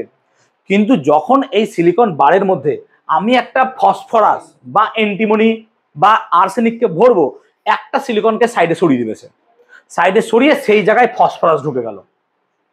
ভালো করে বোঝ। একটা সিলিকন বার আছে, সেই সিলিকন বারের মধ্যে তো সিলিকন আছে, এরকম সিলিকন আছে। যখন ফসফরাস ঢোকাবো না, একটা ফসফরাস এসে এখানে আগে জায়গা ধরে নিল আর এই সিলিকনকে বার করে দিল। এইরকম ঘটনা ঘটছে এই জায়গাটায়। আই হোপ ক্লিয়ার করাতে পেরেছি। তো এরকম একটা ফসফরাস ঢুকলো, কিন্তু ফসফরাসের সর্বশেষ কক্ষে 5টা ইলেকট্রন আছে আর আশেপাশে মেজরিটি সব সিলিকন। এবার সিলিকন নিজেরা 4টে করে বন্ড তৈরি করেছে, তো ফসফরাসও বাধ্য যে সে 4টে ইলেকট্রনই তৈরি করবে বন্ড হিসেবে। সো সে 4টে ইলেকট্রনকে অ্যাজ এ বন্ড সে তৈরি করতে পারবে 4টে আলাদা আলাদা সিলিকনের সাথে, যাতে করে সে অষ্টক পূর্তি বা অক্টেট লোয়ারটাকে ফলো করে। তো ফসফরাস যদি 4টে সিলিকনের সাথে বাধ্য হয় তৈরি করতে বন্ড, তাহলে তার একটা ইলেকট্রন থাকছে ফ্রি। এই ইলেকট্রনটা নিউক্লিয়াস ভুলে যাবে। কেন? কারণ ফসফরাস দেখছে আমি তো ভাই 8টা ইলেকট্রন পেয়ে গেছি, তখন এই ইলেকট্রনটাকে সে ছেড়ে দেবে, ভাগ, জানি না। কারণ সে এখানে মজা হয়ে গেছে, 8টা ইলেকট্রন সে পেয়ে গেছে, ল অফ অক্টেট ফলো করছে অবভিয়াসলি। সো এইরকম ভাবে আমি যদি খুব সামান্য এলিমেন্ট অফ ফসফরাস কোন একটা সিলিকন বা জার্মেনিয়াম বারে ভরে দিই, তাহলে এরকম number of free electrons generate করে যাবে। তো number of free electrons generate করে যাওয়ার ফলে এখানে মেজরিটি ক্যারিয়ার হিসেবে ফ্রি ইলেকট্রনই পাবো। কিন্তু মাথায় রাখবো এর সাথে কিন্তু থার্মালি জেনারেটেড ইলেকট্রনও থাকবে। তার মানে এন টাইপ সেমিকন্ডাক্টরের ক্ষেত্রে আমাদের ডোপিং ইলেকট্রন তো থাকবেই। ডোপিং ইলেকট্রন, এই ডোপিং ইলেকট্রনটাকে অ্যাকচুয়ালি আমরা বলবো ডোনর ইলেকট্রন। মানে কি? এটা ডোনর, এ দান করে দিচ্ছে, চলো নি নাও। সো এই যে ডোনর ইলেকট্রন গুলো, এই ডোনর ইলেকট্রন তো থাকবেই, কিন্তু ডোনর ইলেকট্রনের সাথে সাথে আর একটা ইলেকট্রন থাকবে কি? থার্মায়নিকের জন্য থার্মাল ইলেকট্রন এখানে প্রেজেন্ট থাকবে। এবার তুই নিজেই জানিস যে ডোপিং বা ডোনর ইলেকট্রনের জন্য কোনো হোল তৈরি হবে না, কারণ ও তো ফ্রি ইলেকট্রন হিসেবে ঘুরেই বেড়াচ্ছে। কিন্তু যখন থার্মাল ইলেকট্রন তৈরি হবে সেখানে অবভিয়াসলি একটা হোলস তৈরি হয়ে যাবে। তো থার্মাল ইলেকট্রনের জন্য হোল তৈরি হয়ে গেল বলে এখানে দেখ ইলেকট্রন নাম্বারটা অনেক বেড়ে গেল, সেই জন্য আমরা এখানে মেজরিটি ক্যারিয়ার হিসেবে কি দেখবো, ইলেকট্রন আছে। কিন্তু মাইনরিটি ক্যারিয়ারকে ভুলে গেলেও হবে না, তোমার এখানে মাইনরিটি ক্যারিয়ার কি হবে, হোল। সেই জন্য আমরা কি বলবো যে একটা এন টাইপ সেমিকন্ডাক্টরের ক্ষেত্রে মেজরিটি থাকবে ইলেকট্রন আর মাইনরিটি থাকবে হোল। আই হোপ ক্লিয়ার করাতে পেরেছি। ক্লিয়ার হয়েছে? এবার বলতে পারলাম ব্যাপারটা, ক্লিয়ার হচ্ছে সিচুয়েশনটা? তো এই হচ্ছে গল্প। এখন যদি আমরা এই এন টাইপ সেমিকন্ডাক্টর ক্ষেত্রে দেখি, তাহলে এই এক্সেস ইলেকট্রন গুলো থাকার ফলে আমাদের যে কন্ডাকশন ব্যান্ড আর ভ্যালেন্স ব্যান্ড ছিল, কি ডায়াগ্রামটা করেছি আমি? এন টাইপ, হ্যাঁ এই যে, ঠিক আছে করেছি। তাহলে আই হোপ কি করে আমরা ইলেকট্রন তৈরি করলাম সেটা বুঝতে পেরেছি। ক্লিয়ার হলো? So number of free electron এখানে বেড়ে গেল, সেই জন্য আমরা এখানে কি লিখছি না, তো মেজরিটি ক্যারিয়ার, মেজর কি হবে ইলেকট্রন, কিন্তু মাথায় রাখবো মাইনরিটি ক্যারিয়ার বা মাইনরিটি ক্যারিয়ারও এখানে থাকবে হোল, এটা থাকবে, এইটা কিন্তু এর বৈশিষ্ট্য। ক্লিয়ার হলো? আই হোপ ক্রিয়েট করাতে পারলাম। এখন এন টাইপ সেমিকন্ডাক্টরের ক্ষেত্রে আর ইন্ট্রিনজিক সেমিকন্ডাক্টরের পার্থক্যটা কি? You can clearly see that, দেখতে পাচ্ছি যে সব জায়গায় জার্মেনিয়াম বসে আছে আর এখানে একটা গ্যাপ মানে কি, এটা হোল থার্মালি জেনারেটেড ইলেকট্রন। তাহলে এখানে শুধুমাত্র থার্মালি জেনারেটেড ইলেকট্রনের জন্য হোলস ছিল, বাট যখন আমি তাকে এন টাইপে কনভার্ট করে দিয়েছি তখন দেখো মাঝে মাঝে আর্সেনিক ঢুকে গেছে। আর্সেনিক ঢুকে যাওয়ার ফলে arsenic being a pentavalent element, ও চারটে বন্ড তো তৈরি করে নিল, কিন্তু একটা এক্সেস ইলেকট্রন থেকে গেল। আবার তার সাথে সাথে এই যে হোলটা ছিল, এই হোলও কিন্তু এখানে প্রেজেন্ট থাকলো। তার মানে থার্মালি জেনারেটেড ইলেকট্রন থাকলো, এও থাকলো, সবই থাকলো। সেই জন্য এখানে নাম্বার অফ ইলেকট্রন অবভিয়াসলি বেড়ে যাচ্ছে। সেই জন্য এখানে দেখো লিখতে আছে number of electron is greater than number of holes. So I hope বলতে পারলাম আমি। ক্লিয়ার হয়েছে? ওকে, এবার যেটা বলছিলাম ডোনর ইলেকট্রন নাকি। সো অ্যাকচুয়ালি এটা কি হচ্ছে, ডোনেট করে দিচ্ছি ইলেকট্রনটাকে, যা ভাগ তুই নিলে, তো ডোনর ইলেকট্রন একে দিয়ে দিলাম, ডোনর ইলেকট্রন হয়ে গেল। এই ডোনর ইলেকট্রন গুলো এখানে বেড়ে যাচ্ছে। তো যখন আমরা ব্যান্ড গ্যাপকে দেখবো, ভ্যালেন্স ব্যান্ড আর কন্ডাকশন ব্যান্ড, তাহলে ভ্যালেন্স ব্যান্ড আর কন্ডাকশন ব্যান্ডের মধ্যে তো গ্যাপ ছিল। কত গ্যাপ ছিল স্যার? ধরে নাও 1.1 ইলেকট্রন ভোল্ট সিলিকনের ক্ষেত্রে, জার্মেনিয়ামের ক্ষেত্রে 0.74 বা 72 ইলেকট্রন ভোল্ট। কিন্তু যখন এই নাম্বার অফ ডোনর ইলেকট্রন বেড়ে যাচ্ছে, তাহলে একটা সামহাও ডোনর ইলেকট্রনের ডেন্সিটি বাড়ছে। তো ডোনর ইলেকট্রন গুলো কি থাকছে, কন্ডাকশন ব্যান্ডে আর যাচ্ছে না, কারণ ওরা ম্যাটেরিয়ালের মধ্যে ফ্রি এখন থাকছে, কারণ ও এনার্জি পাইনি যে কন্ডাকশনে যাবে। আমি কি বলতে পারছি ব্যাপারটা? থার্মাল ইলেকট্রন কি হচ্ছে, এনার্জি পেয়ে কন্ডাকশনে যাচ্ছে, কিন্তু একে তো ছেড়ে দিচ্ছে যে হ্যাঁ আমি এখানে খুশি হয়ে গেছি, তুমি বেরিয়ে যাও আমার জীবন থেকে। তো ও এখান থেকে এভাবে বেরিয়ে যাচ্ছে, তাহলে ও কি করছে, এখান থেকে চলে গেল। সো সেই জন্য এই জায়গাটায় দেখা যায় কন্ডাকশন ব্যান্ডের ঠিক নিচে একটা ডোনর ব্যান্ডের জন্য বা ডোনর ব্যান্ডের জন্য একটা ডোনর রিজিয়ন তৈরি হয়ে যাচ্ছে। তার মানে এই কন্ডাকশন ব্যান্ডটা এখন নেমে গেল নিচে। তার মানে দেখ অ্যাকচুয়ালি ব্যান্ড গ্যাপ যতটা ছিল, এখন ব্যান্ড গ্যাপ কি হয়ে গেল, অ্যাকচুয়ালি কমে গেল। তার মানে এখন ইলেকট্রন যদি এখান থেকে এখানে চলে যায়, তাহলেও সে কন্ডাকশন ব্যান্ড হিসেবে ধরবো। সেই জন্য ডোনর ব্যান্ডের ক্ষেত্রে ইলেকট্রন নেমে যাচ্ছে। তো দেখ জার্মেনিয়ামের ক্ষেত্রে এটা 0.01 ইলেকট্রন ভোল্টের গ্যাপ, আর এটা হচ্ছে 0.05 for silicon. I hope clear করাতে পেরেছি। দেখ এগুলো ভালো করে বুঝে নে। ক্লিয়ার করতে পেরেছি ব্যাপারটা? ক্লিয়ার হয়েছে? চল, সো এই হচ্ছে কনসেপ্ট যেটা এখন বোঝানোর চেষ্টা করলাম। সো কন্ডাকশন ব্যান্ডের নিচে ডোনর, তাহলে ডোনর যদি এরকম হয়, তাহলে বলতো পি টাইপ কোন জায়গাটা তৈরি হবে, অ্যাকসেপ্টেন্স ব্যান্ড, ভ্যালেন্স ব্যান্ডের উপরে। বুঝতে পারছিস? অ্যাকসেপ্টেন্স যেহেতু ইলেকট্রন ওখানে অ্যাকসেপ্ট করছে, সো অ্যাকসেপ্টেড ব্যান্ডটা ভ্যালেন্স ব্যান্ডের ক্ষেত্রে হবে। সো সেম কনসেপ্ট আমরা এখানে বোঝানোর চেষ্টা করলাম যে পেন্টাভ্যালেন্ট ইম্পিউরিটি দেওয়ার জন্য কন্ডাকশন ব্যান্ডের ঠিক নিচে আমাদের একটা ডোনর ব্যান্ড বা ডোনর লেভেল তৈরি হয়ে যাচ্ছে। ডোনর লেভেল, এই ডোনর লেভেলটা তৈরি হচ্ছে এবং তার ফলে ব্যান্ড গ্যাপ অনেকটা কমে যাচ্ছে। সিলিকন জার্মেনিয়ামের ক্ষেত্রে কতটা পরিমাণ কমছে সেটা বোঝাতে পারছি আমরা বা বোঝালাম। Okay, now P type semiconductor. P type semiconductor কি না, তো এমন একটা সেমিকন্ডাক্টর যেখানে আমরা ট্রাইভ্যালেন্ট এলিমেন্ট দিয়ে তাকে ডোপ করব। এবার তাকে যদি আমরা ট্রাইভ্যালেন্ট এলিমেন্ট দিয়ে ডোপ করি, তখন দেখা যায় ট্রাইভ্যালেন্ট এলিমেন্টের জন্য একটা ট্রাইভ্যালেন্ট এলিমেন্ট কি করবে, সে তার সর্বশেষ কক্ষে 8টা ইলেকট্রন রাখতে চাই। তো যখনই আমি কোনো একটা জায়গায় সিলিকন বারের মধ্যে অ্যালুমিনিয়ামকে ভরতে চাইবো, এই অ্যালুমিনিয়ামের সর্বশেষ কক্ষে 3টে ইলেকট্রন আছে, কিন্তু অ্যালুমিনিয়াম চাইছে আমি 4টে ইলেকট্রন করব। আর যেহেতু ও চাইছে, আর সিলিকন গুলো সবাই 4টে ইলেকট্রন দিয়ে আবদ্ধ, একটা সামহাও কোনো জায়গাতে ইলেকট্রন খুলে এসে অ্যালুমিনিয়ামকে দিয়ে দিচ্ছে, তাহলে ওই জায়গায় কি তৈরি হয়ে যাচ্ছে, হোল। তাহলে আমি যদি কিছু নাম্বার অফ অ্যালুমিনিয়াম এলিমেন্ট বা বোরন এলিমেন্ট এর মধ্যে ভরে দিতে পারি, তাহলে দেখা যায় প্রচুর পরিমাণ এরকম অ্যালুমিনিয়াম বা বোরন একটা একটা করে বন্ড নতুন ক্রিয়েট করবে, যেটা তার ছিল না। অ্যালুমিনিয়ামের সর্বশেষ কক্ষে 3টে ইলেকট্রন ছিল, তার মানে সে 3টে বন্ড তৈরি করতে পারতো, কিন্তু এক্সট্রা ইলেকট্রন সিলিকন ওকে প্রোভাইড করছে, তার মানে ওই জায়গাটায় তৈরি হয়ে যাচ্ছে একটা gap of electron, that's called hole. তাহলে এইভাবে নতুন একটা হোল তৈরি হচ্ছে। এরকম অ্যালুমিনিয়াম যত বাড়বে নাম্বার অফ হোলস তত বাড়বে, সেই জন্য একে আমরা বলছি পি টাইপ সেমিকন্ডাক্টর, বিকজ এখানে মেজরিটি ক্যারিয়ার হিসেবে আমার থাকবে হোলস আর মাইনরিটি ক্যারিয়ার হিসেবে কি থাকবে ইলেকট্রন। তাহলে মেজরিটি ক্যারিয়ার হিসেবে থাকবে হোল আর মাইনরিটি ক্যারিয়ার হিসেবে থাকবে electron. The number of hole density in H should be greater than number of electron density. I hope clear করতে পারলাম, বুঝতে পেরেছি। সো পি টাইপ সেমিকন্ডাক্টর আর ইন্ট্রিনজিক সেমিকন্ডাক্টরের মধ্যে একটা পার্থক্য তুমি দেখতে পাচ্ছ, যে নর্মাল ইন্ট্রিনজিক সেমিকন্ডাক্টরের ক্ষেত্রে নর্মালি থার্মালি জেনারেটেড ইলেকট্রন থাকবে আর কি থাকবে, হোলস থাকবে। কিন্তু যখনই আমি পি টাইপ সেমিকন্ডাক্টর ভরে দেবো, দেখো মাঝে মাঝে বোরন ঢুকে গেছে। বোরনের জন্য কি হচ্ছে, দেখো এর 3টে ইলেকট্রন ছিল বোরনের, কিন্তু সামহাউ একটা ইলেকট্রন কেউ ওকে দিয়েছে বলেই তো এই বন্ডটা ফর্ম করতে পেরেছে বোরন।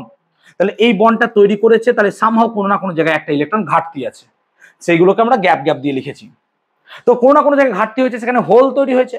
তার মানে হোলস তৈরি হচ্ছে দুটো রিজিয়নে হোল তৈরি হচ্ছে। একটা অ্যাকসেপ্টের জন্য এই ইলেকট্রনকে অ্যাকসেপ্ট করেছে বলে, এর তো 3টে ইলেকট্রন আছে, ও চাইছে যেমন করে হোক আমার 4টে ইলেকট্রন হয়ে গেলে খুশি আমি, তো ও 4টে নিয়ে নিচ্ছে। ও দেখছে সিলিকন মরুক ভাঙুক, যার দরকার নাই, তো ও নিয়ে নিচ্ছে। সেজন্য হোল তৈরি হচ্ছে অ্যাকসেপ্টরের জন্য, অ্যাকসেপ্ট করছে বলে। আর তার সাথে কি তৈরি হচ্ছে, থার্মের জন্য, তাপের জন্য, কারণ সেখানে কি তৈরি হচ্ছে, থার্মিক বা থার্মাল ইলেকট্রনের জন্য। তো দুটো কারণে হোল তৈরি হচ্ছে বলে number of hole density should be equals to number of electron. সেজন্য এখানে মেজরিটি ক্যারিয়ার পি টাইপের ক্ষেত্রে হবে আমার হোল, আর মাইনরিটি ক্যারিয়ার কি হবে, ইলেকট্রন। তো মেজরিটি ক্যারিয়ার হোল হবে আর মাইনরিটি ক্যারিয়ার ইলেকট্রন হবে। সো থার্মাল ইলেকট্রন বা থার্মাল হোলস আমরা মোটামুটি কনসেপ্ট নিলাম। এগেইন এনার্জি ব্যান্ড যদি আমরা দেখি, একটু আগে বোঝাচ্ছিলাম, তো এনার্জি ব্যান্ডের জন্য যে হোলগুলো আছে, হোলগুলো কি করছে, আমার এখানে ক্রিয়েট করছে ব্যান্ড হিসেবে, তাই না? তো আমরা যদি এরকম ভাবে ভাবি যে লজিক্যালি যে এখানে একটা ইলেকট্রন আসার জন্য কোনো না কোনো জায়গায় হোল এসছে, তাহলে এভাবে ভাবো যে এখানে একটা হোল দিয়ে বন্ড তৈরি হচ্ছে, ওইখানকার ইলেকট্রন ওখানে থেকে গেছে। জাস্ট অপোজিট ভাবতে পারি আমরা। তার মানে এইগুলো হোল অ্যাকচুয়ালি আমরা ভাবতে পারি। আবার তুমি এইভাবেও ভাবতে পারো যে এখানে একটা ইলেকট্রন আছে, তো চলো কোনো না কোনো জায়গায় হোলস তৈরি হয়েছে। আমরা ভাইস ভার্সা যে কোনো ভাবে ভাবতে পারি। তো এখানে যেমন হোল দিয়ে ভাবছি যে হ্যাঁ একটা হোল বন্ড ক্রিয়েট করেছে, because hole is equivalent to electron actually. তো এখানে বন্ড তৈরি হয়েছে। সো হোলের জন্য কি হয়েছে, আমাদের এখানে অ্যালুমিনিয়াম অ্যাকসেপ্ট করেছে, অ্যাকসেপ্ট। তো আমরা অ্যাকসেপ্ট বোঝাতে গিয়ে বলছি যে হ্যাঁ এখানে একটা ইলেকট্রন সে নিয়েছে, ইলেকট্রন নিয়েছে, এবং ইলেকট্রন নিয়ে কোথায় ভরেছে, সে ভ্যালেন্সে ভরেছে, ভ্যালেন্সে ইলেকট্রন ভরেছে। সেই জন্য আমরা ভ্যালেন্স ব্যান্ডের কাছে একটা নতুন অ্যাকসেপ্টার লেভেল দেখতে পাবো। সো একটা অ্যাকসেপ্টার লেভেল দেখতে পাবো। সেই জন্য আগে যে ব্যান্ড গ্যাপটা ছিল, এইখান থেকে ব্যান্ড গ্যাপটা ছিল, এখন সেই ব্যান্ড গ্যাপটা এখান থেকে হয়ে যাবে, এবং সেই ব্যান্ড গ্যাপটাও কমবে অ্যাকর্ডিং টু সেম, যেমন এন টাইপে কমেছিল 0.01, আর একটা হচ্ছে 0.00, কোথায় যায় 0.05। তো সেম ভাবেই আমাদের এখানে অ্যাকসেপ্টার ডোনর লেভেল তৈরি হবে। আই হোপ ক্লিয়ার করতে পেরেছি ব্যাপারটা। সো সেম লজিকে আমাদের এখানে চলবে, সেটা দেখতে পারো তোমরা। ক্লিয়ার হচ্ছে, ব্যান্ড গ্যাপটা এইভাবে চেঞ্জ হয়েছে। ওকে, যদি একটু মনে করাই যে কি করলাম আমরা সেমিকন্ডাক্টর ক্ষেত্রে, না তো আমরা পড়ছিলাম কি যে পিওর সেমিকন্ডাক্টরকে আমরা দুভাবে ভাবলাম, একটা এন টাইপ আর পি টাইপ তৈরি করলাম কিভাবে, ডোপ করে। না তো একটা পেন্টাভ্যালেন্ট দিয়ে ডোপ করলাম, একটা ট্রাইভ্যালেন্ট দিয়ে ডোপ করলাম। যখন পেন্টাভ্যালেন্ট দিয়ে ডোপ করলাম সেখানে মেজরিটি ক্যারিয়ার ইলেকট্রন হলো, হোল হলো মাইনরিটি ক্যারিয়ার। যখন ট্রাইভ্যালেন্ট দিয়ে করলাম সেখানে কি হলো, হোল হলো মেজরিটি ক্যারিয়ার, ইলেকট্রন হলো মাইনরিটি ক্যারিয়ার। যদি কোশ্চেন করা হয়, পারবি কীর্তনিয়া, যে এই যে পি টাইপ সেমিকন্ডাক্টর এই হোল তৈরি হলো, এই হোলটা কটা কারণে তৈরি হলো? হোল তৈরি হওয়ার পিছনে কটা কারণ আছে এক্ষুনি বুঝলাম, জাস্ট 10 সেকেন্ড আগে। বল, পারবি প্রণয়, সমর্পিতা, সুকৃতি, পারবে? দুটো কি কি?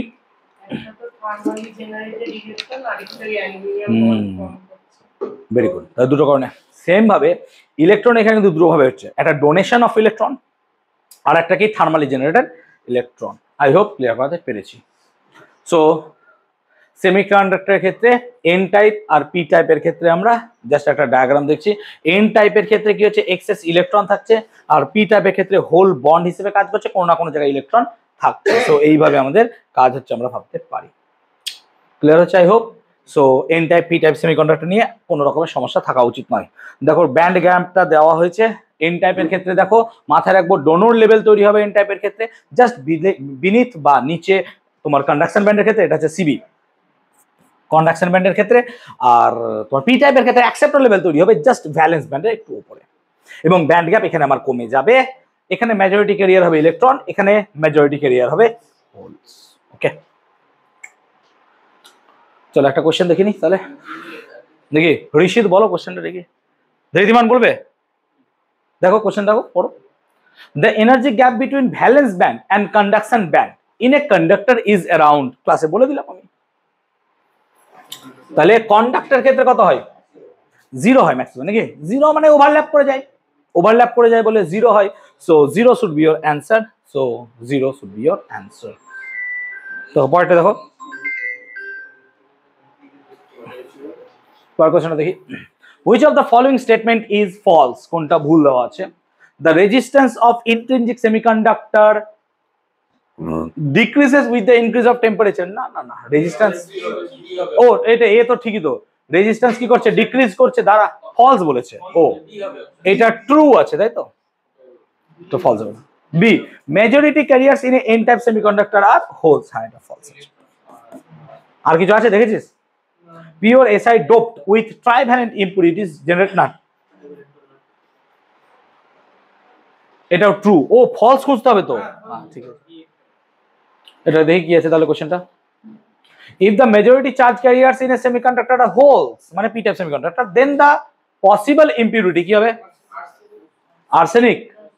হোলস আর্সেনিক হয়, গ্যালিয়াম না, ট্রাইভ্যালেন্ট, ট্রাইভ্যালেন্ট তো গ্যালিয়াম তাই না।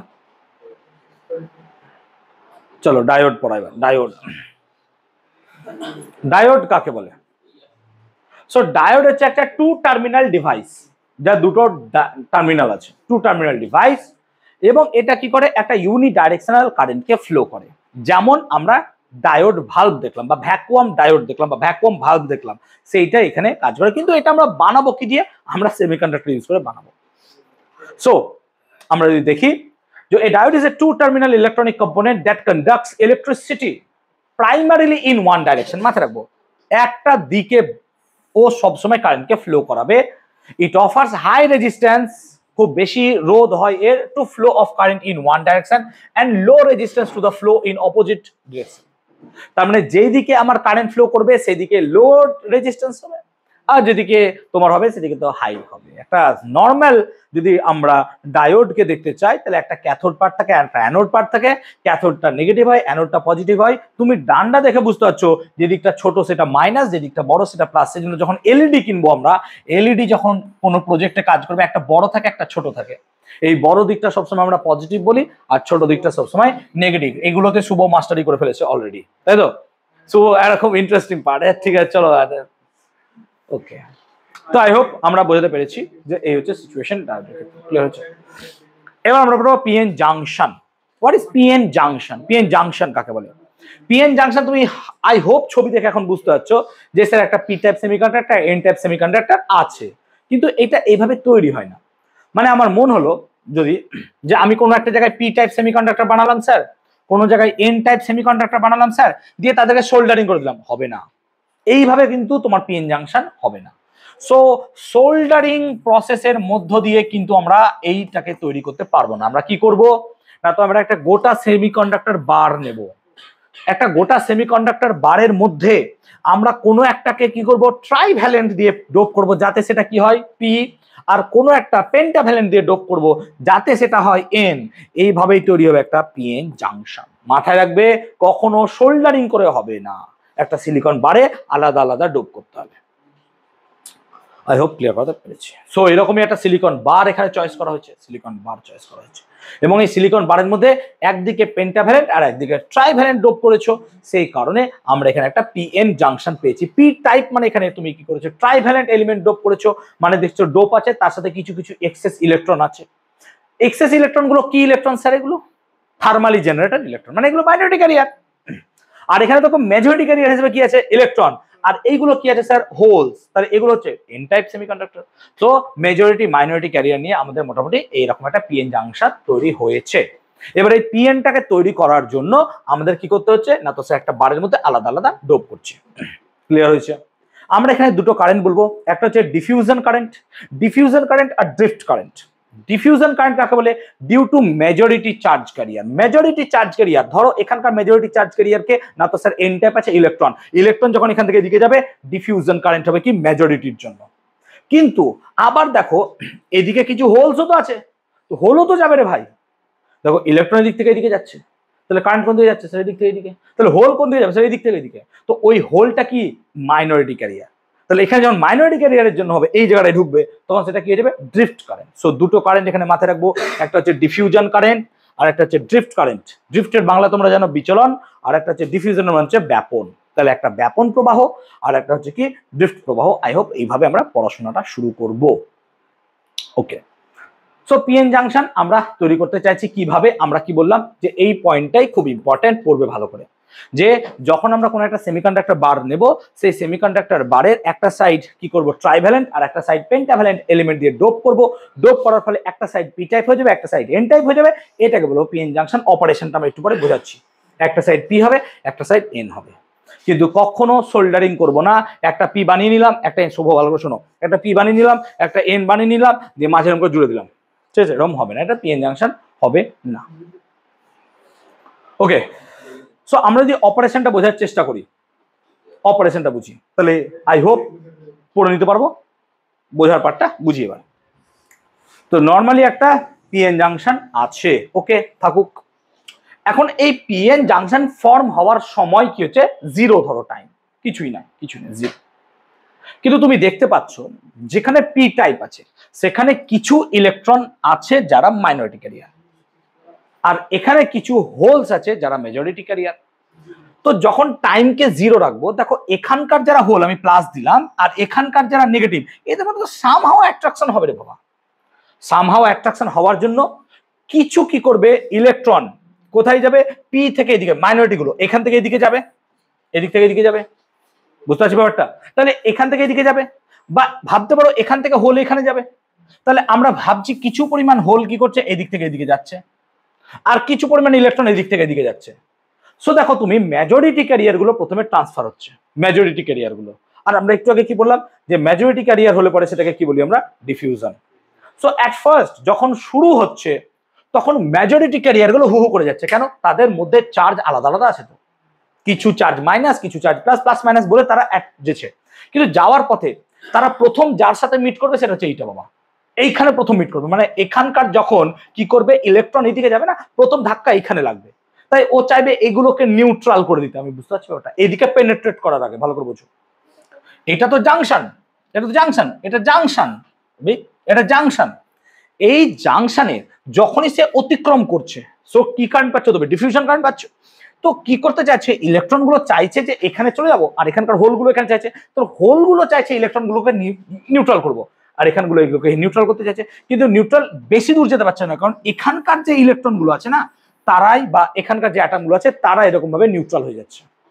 তো প্রথম কেস ডিফিউশন কারেন্ট হয়ে গেল, কিন্তু বেশিক্ষণ ডিফিউশন চলবে না নাকি রে? কারণ একটা টাইম পর কি হবে? ইকুইলিব্রিয়ামে চলে আসবে। তো বেশিক্ষণ ডিফিউশন চলবে না। কিন্তু ডিফিউশন যখন বন্ধ হবে, মাইনরিটি ক্যারিয়ার তখন কি চলতে শুরু করবে। মাইনরিটি ক্যারিয়ার তো যাচ্ছে না, কেন? প্রথম শুরু হওয়া মাত্র ডিফিউশন হতে শুরু করেছে। বুঝতে পেরেছি ব্যাপারটা?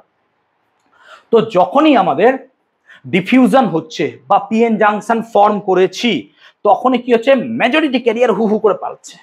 কিন্তু মেজরিটি ক্যারিয়ার একটা টাইম পর হু হু করে পালানোর পরও কি হবে? একটা টাইম পর আস্তে আস্তে কমবে, কারণ তাদের সংখ্যা কমছে না, কারণ নিউট্রাল হয়ে যাচ্ছে। তো আবার একটা কারণ ভাবো, এখানে কিছু অ্যাটমকে সে নিউট্রাল করে দিচ্ছে, এরাও তাকে কি করছে? রেজিস্ট করছে, আর যেতে দেবো না, আর যেতে দেবো না, এরকম টাইপের একটা সিচুয়েশন তৈরি হচ্ছে।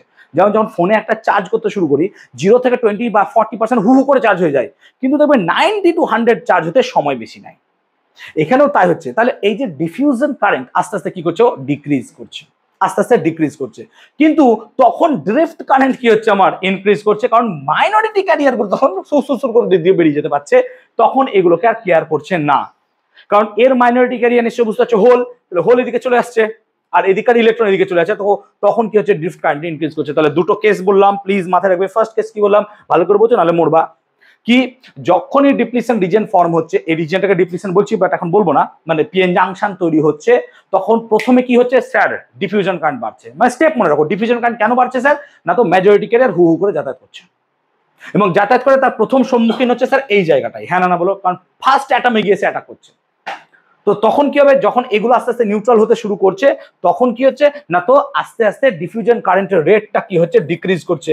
কিন্তু তার মধ্য দিয়ে মাইনরিটি ক্যারিয়ার কিন্তু তখনও চলছে, মাইনরিটি ক্যারিয়ার চলছে, মাইনরিটি ক্যারিয়ার আস্তে আস্তে ইনক্রিজ করছে। আমি কি বলতে পারলাম? এবার যখন আমাদের স্টেডি স্টেট চলে এলো, স্টেডি স্টেট মানে মোটামুটি নিউট্রালে চলে আসছে, তখন কি হচ্ছে না, তো স্যার ডিফিউশন কারেন্ট আর ড্রিফট কারেন্ট এই দিকটা কি হচ্ছে, সেম হয়ে যাচ্ছে।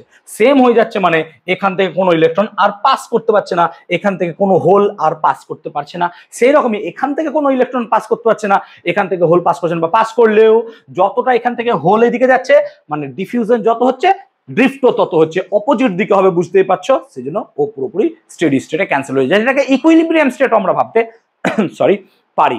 তখন দেখো কি হয়েছে, পি টাইপের ক্ষেত্রে এখানে দেখো কিছু নেগেটিভ চার্জ অ্যাকুমুলেট করছে, বিকজ ইলেকট্রন গুলো চলে এসেছিল, আর এখানে কি হচ্ছে, কিছু পজিটিভলি চার্জ অ্যাকুমুলেট করছে, হোল গুলো এখানে চলে এসেছিল, এবং এরা কি করছে, ইলেকট্রিক ফিল্ডে একে অপরের সাথে বাউন্ড হয়ে যাচ্ছে, এবং ইলেকট্রিক ফিল্ডের জন্য বাউন্ড হওয়ার জন্য এইগুলো হচ্ছে এই জায়গাটা এরকম স্তব্ধ হয়ে যাচ্ছে, স্ট্যাগন্যান্ট হয়ে যাচ্ছে, দাঁড়িয়ে যাচ্ছে।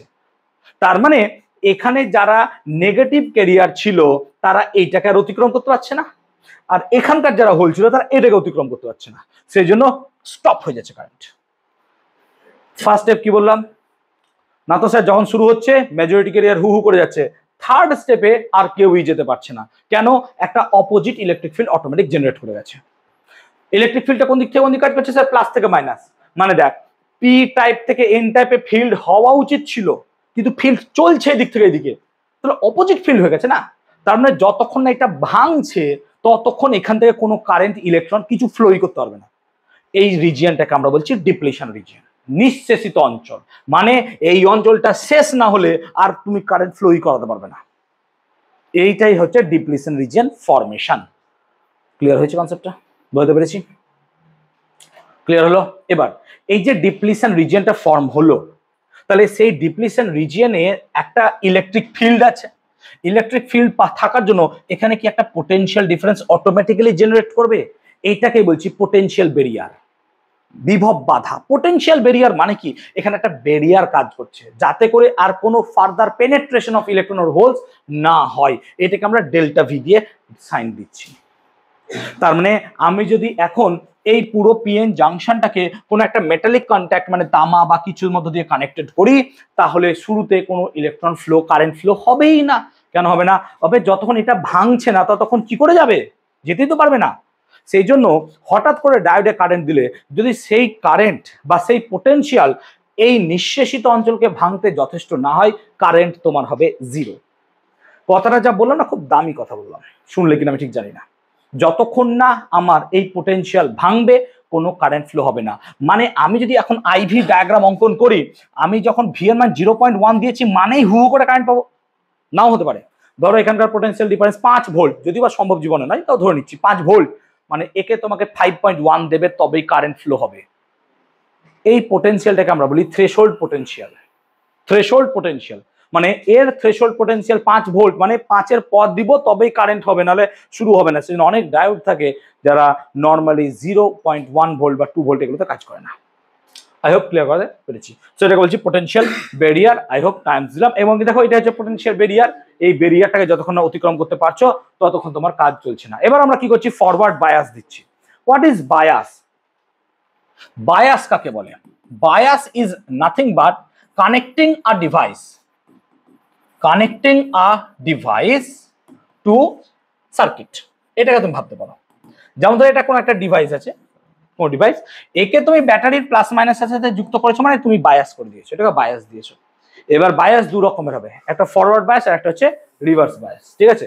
তো ধরো এটা একটা P type N type junction আছে, তারপরে তুমি প্রথমে ভাববে স্যার এটা পজিটিভ আর এটা কি, এটা তো ন্যাচারালি ভাববে। এবার ব্যাটারির প্লাসকে যদি তুমি পিতে দাও আর ব্যাটারির নেগেটিভকে তুমি যদি এনে দাও, এটাকে বলবে ফরওয়ার্ড বায়াস।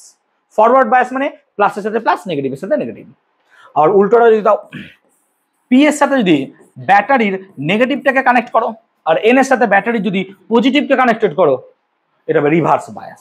তাহলে দুটো পড়বো, একটা হচ্ছে ফরওয়ার্ড বায়াস আর একটা হচ্ছে রিভার্স বায়াস। প্রসেসটাকে আমরা বলবো বায়াসিং, প্রসেসটাকে বলবো আমরা বায়াসিং, বায়াস করছি।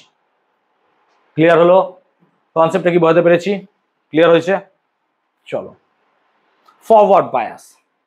তাহলে ফরওয়ার্ড বায়াসে দেখছো যে আমার এখানে ব্যাটারির প্লাস দিয়েছি পিতে, দেখতে পাচ্ছ, আর নেগেটিভ দিয়েছি ব্যাটারির নেগেটিভের সাথে, এন টাইপের সাথে। So this is forward bias.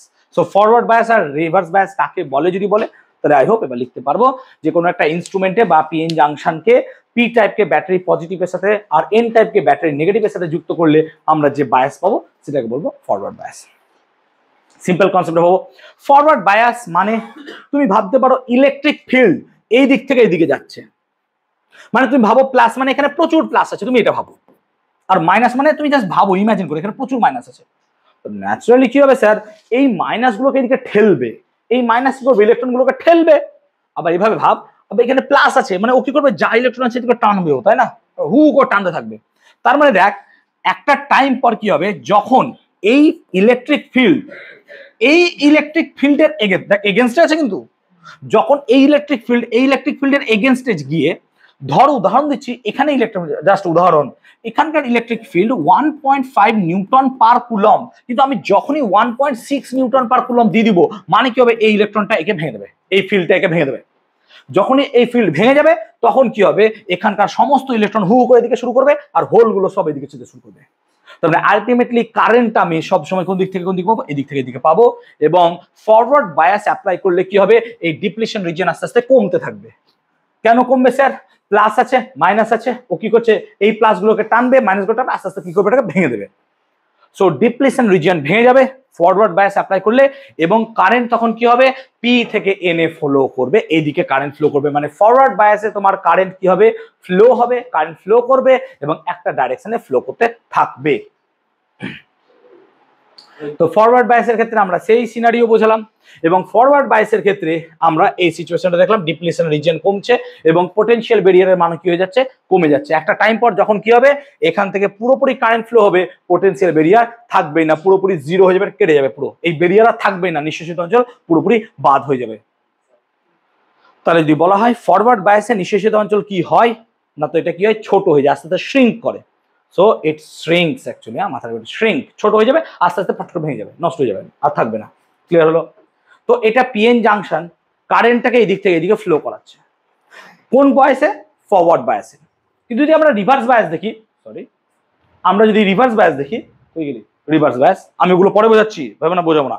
Reverse বায়াসে কি হবে দেখো, আমি দুটোকে একসাথে বোঝানোর জন্য বলছি। রিভার্স বায়াসে কি হবে দেখো, রিভার্স বায়াসে ব্যাটারির নেগেটিভের সাথে তার পি টাইপ দিয়েছি আর এন টাইপের সাথে পি টাইপ দিয়েছি।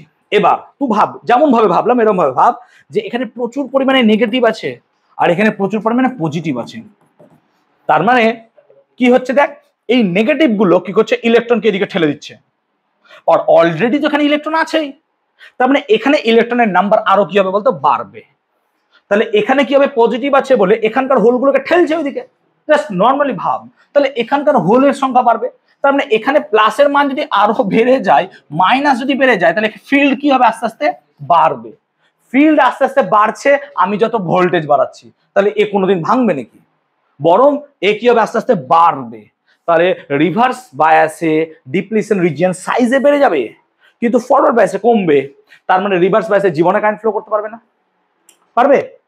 পারবে না। কিন্তু তখনও কি হবে, তো কিছু কারেন্ট যায়, মাইনরিটি ক্যারিয়ার বসে আছে যে, সো তখন কিন্তু ড্রিফট কারেন্ট যায় মাইনরিটি ক্যারিয়ারের জন্য। তোরা হায়ার স্টাডিজে পড়বি এটা। সো মাইনরিটি ক্যারিয়ার কিন্তু এখান থেকে তখনও যাবে, তখনও সামান্য কারেন্ট পাবে, কিন্তু সেটার মান খুব কম হবে। সেটার মান খুব কম হবে। সো মাইনরিটি ক্যারিয়ার পাবি। সো এইটা হচ্ছে রিভার্স বায়াসের ক্ষেত্রে কাজ হয়। সো রিভার্স বায়াসের ক্ষেত্রে পোটেনশিয়াল ব্যারিয়ার আস্তে আস্তে কি করবে, ইনক্রিজ করবে। As you can see increase করে গেছে, দেখো আরো বেশি ইনক্রিজ করেছে। আর এখানে কি হবে, এক্সপান্ড হবে নাকি, আগেটা স্প্রিং শ্রিঙ্ক হলো। আই হোপ বোঝাতে পারলাম। তো এই দুটো সিচুয়েশন আমরা এখানে বোঝানোর চেষ্টা করলাম ফরওয়ার্ড বায়াসের ক্ষেত্রে। তাহলে দেখ এইটা এমন একটা জিনিস, রিভার্স বায়াসে কারেন্ট ফ্লো করতে দেবে না, আর ফরওয়ার্ড বায়াসে হু হু করে কারেন্ট ফ্লো করতে হবে। তাহলে এটা কি একটা ডায়োডের মতো কাজ করছে না? Is it acting like a diode? Yes, ভালভের মতো কাজ করছে। সেই জন্য পিএন জাংশনকে আমরা কি বলছি, ডায়োড। তোমাদের বোর্ডের কোশ্চেন 100% বছর আসবে, ধরেই চলো যে পিএন জাংশনকে ডায়োড কেন বলা হয়, why PN junction is called a diode. তখন তোমাকে এই যে এতক্ষণ ধরে বকলাম না, গুছিয়ে 2 মার্কসের মতো সুন্দর করে উত্তর লিখতে হবে।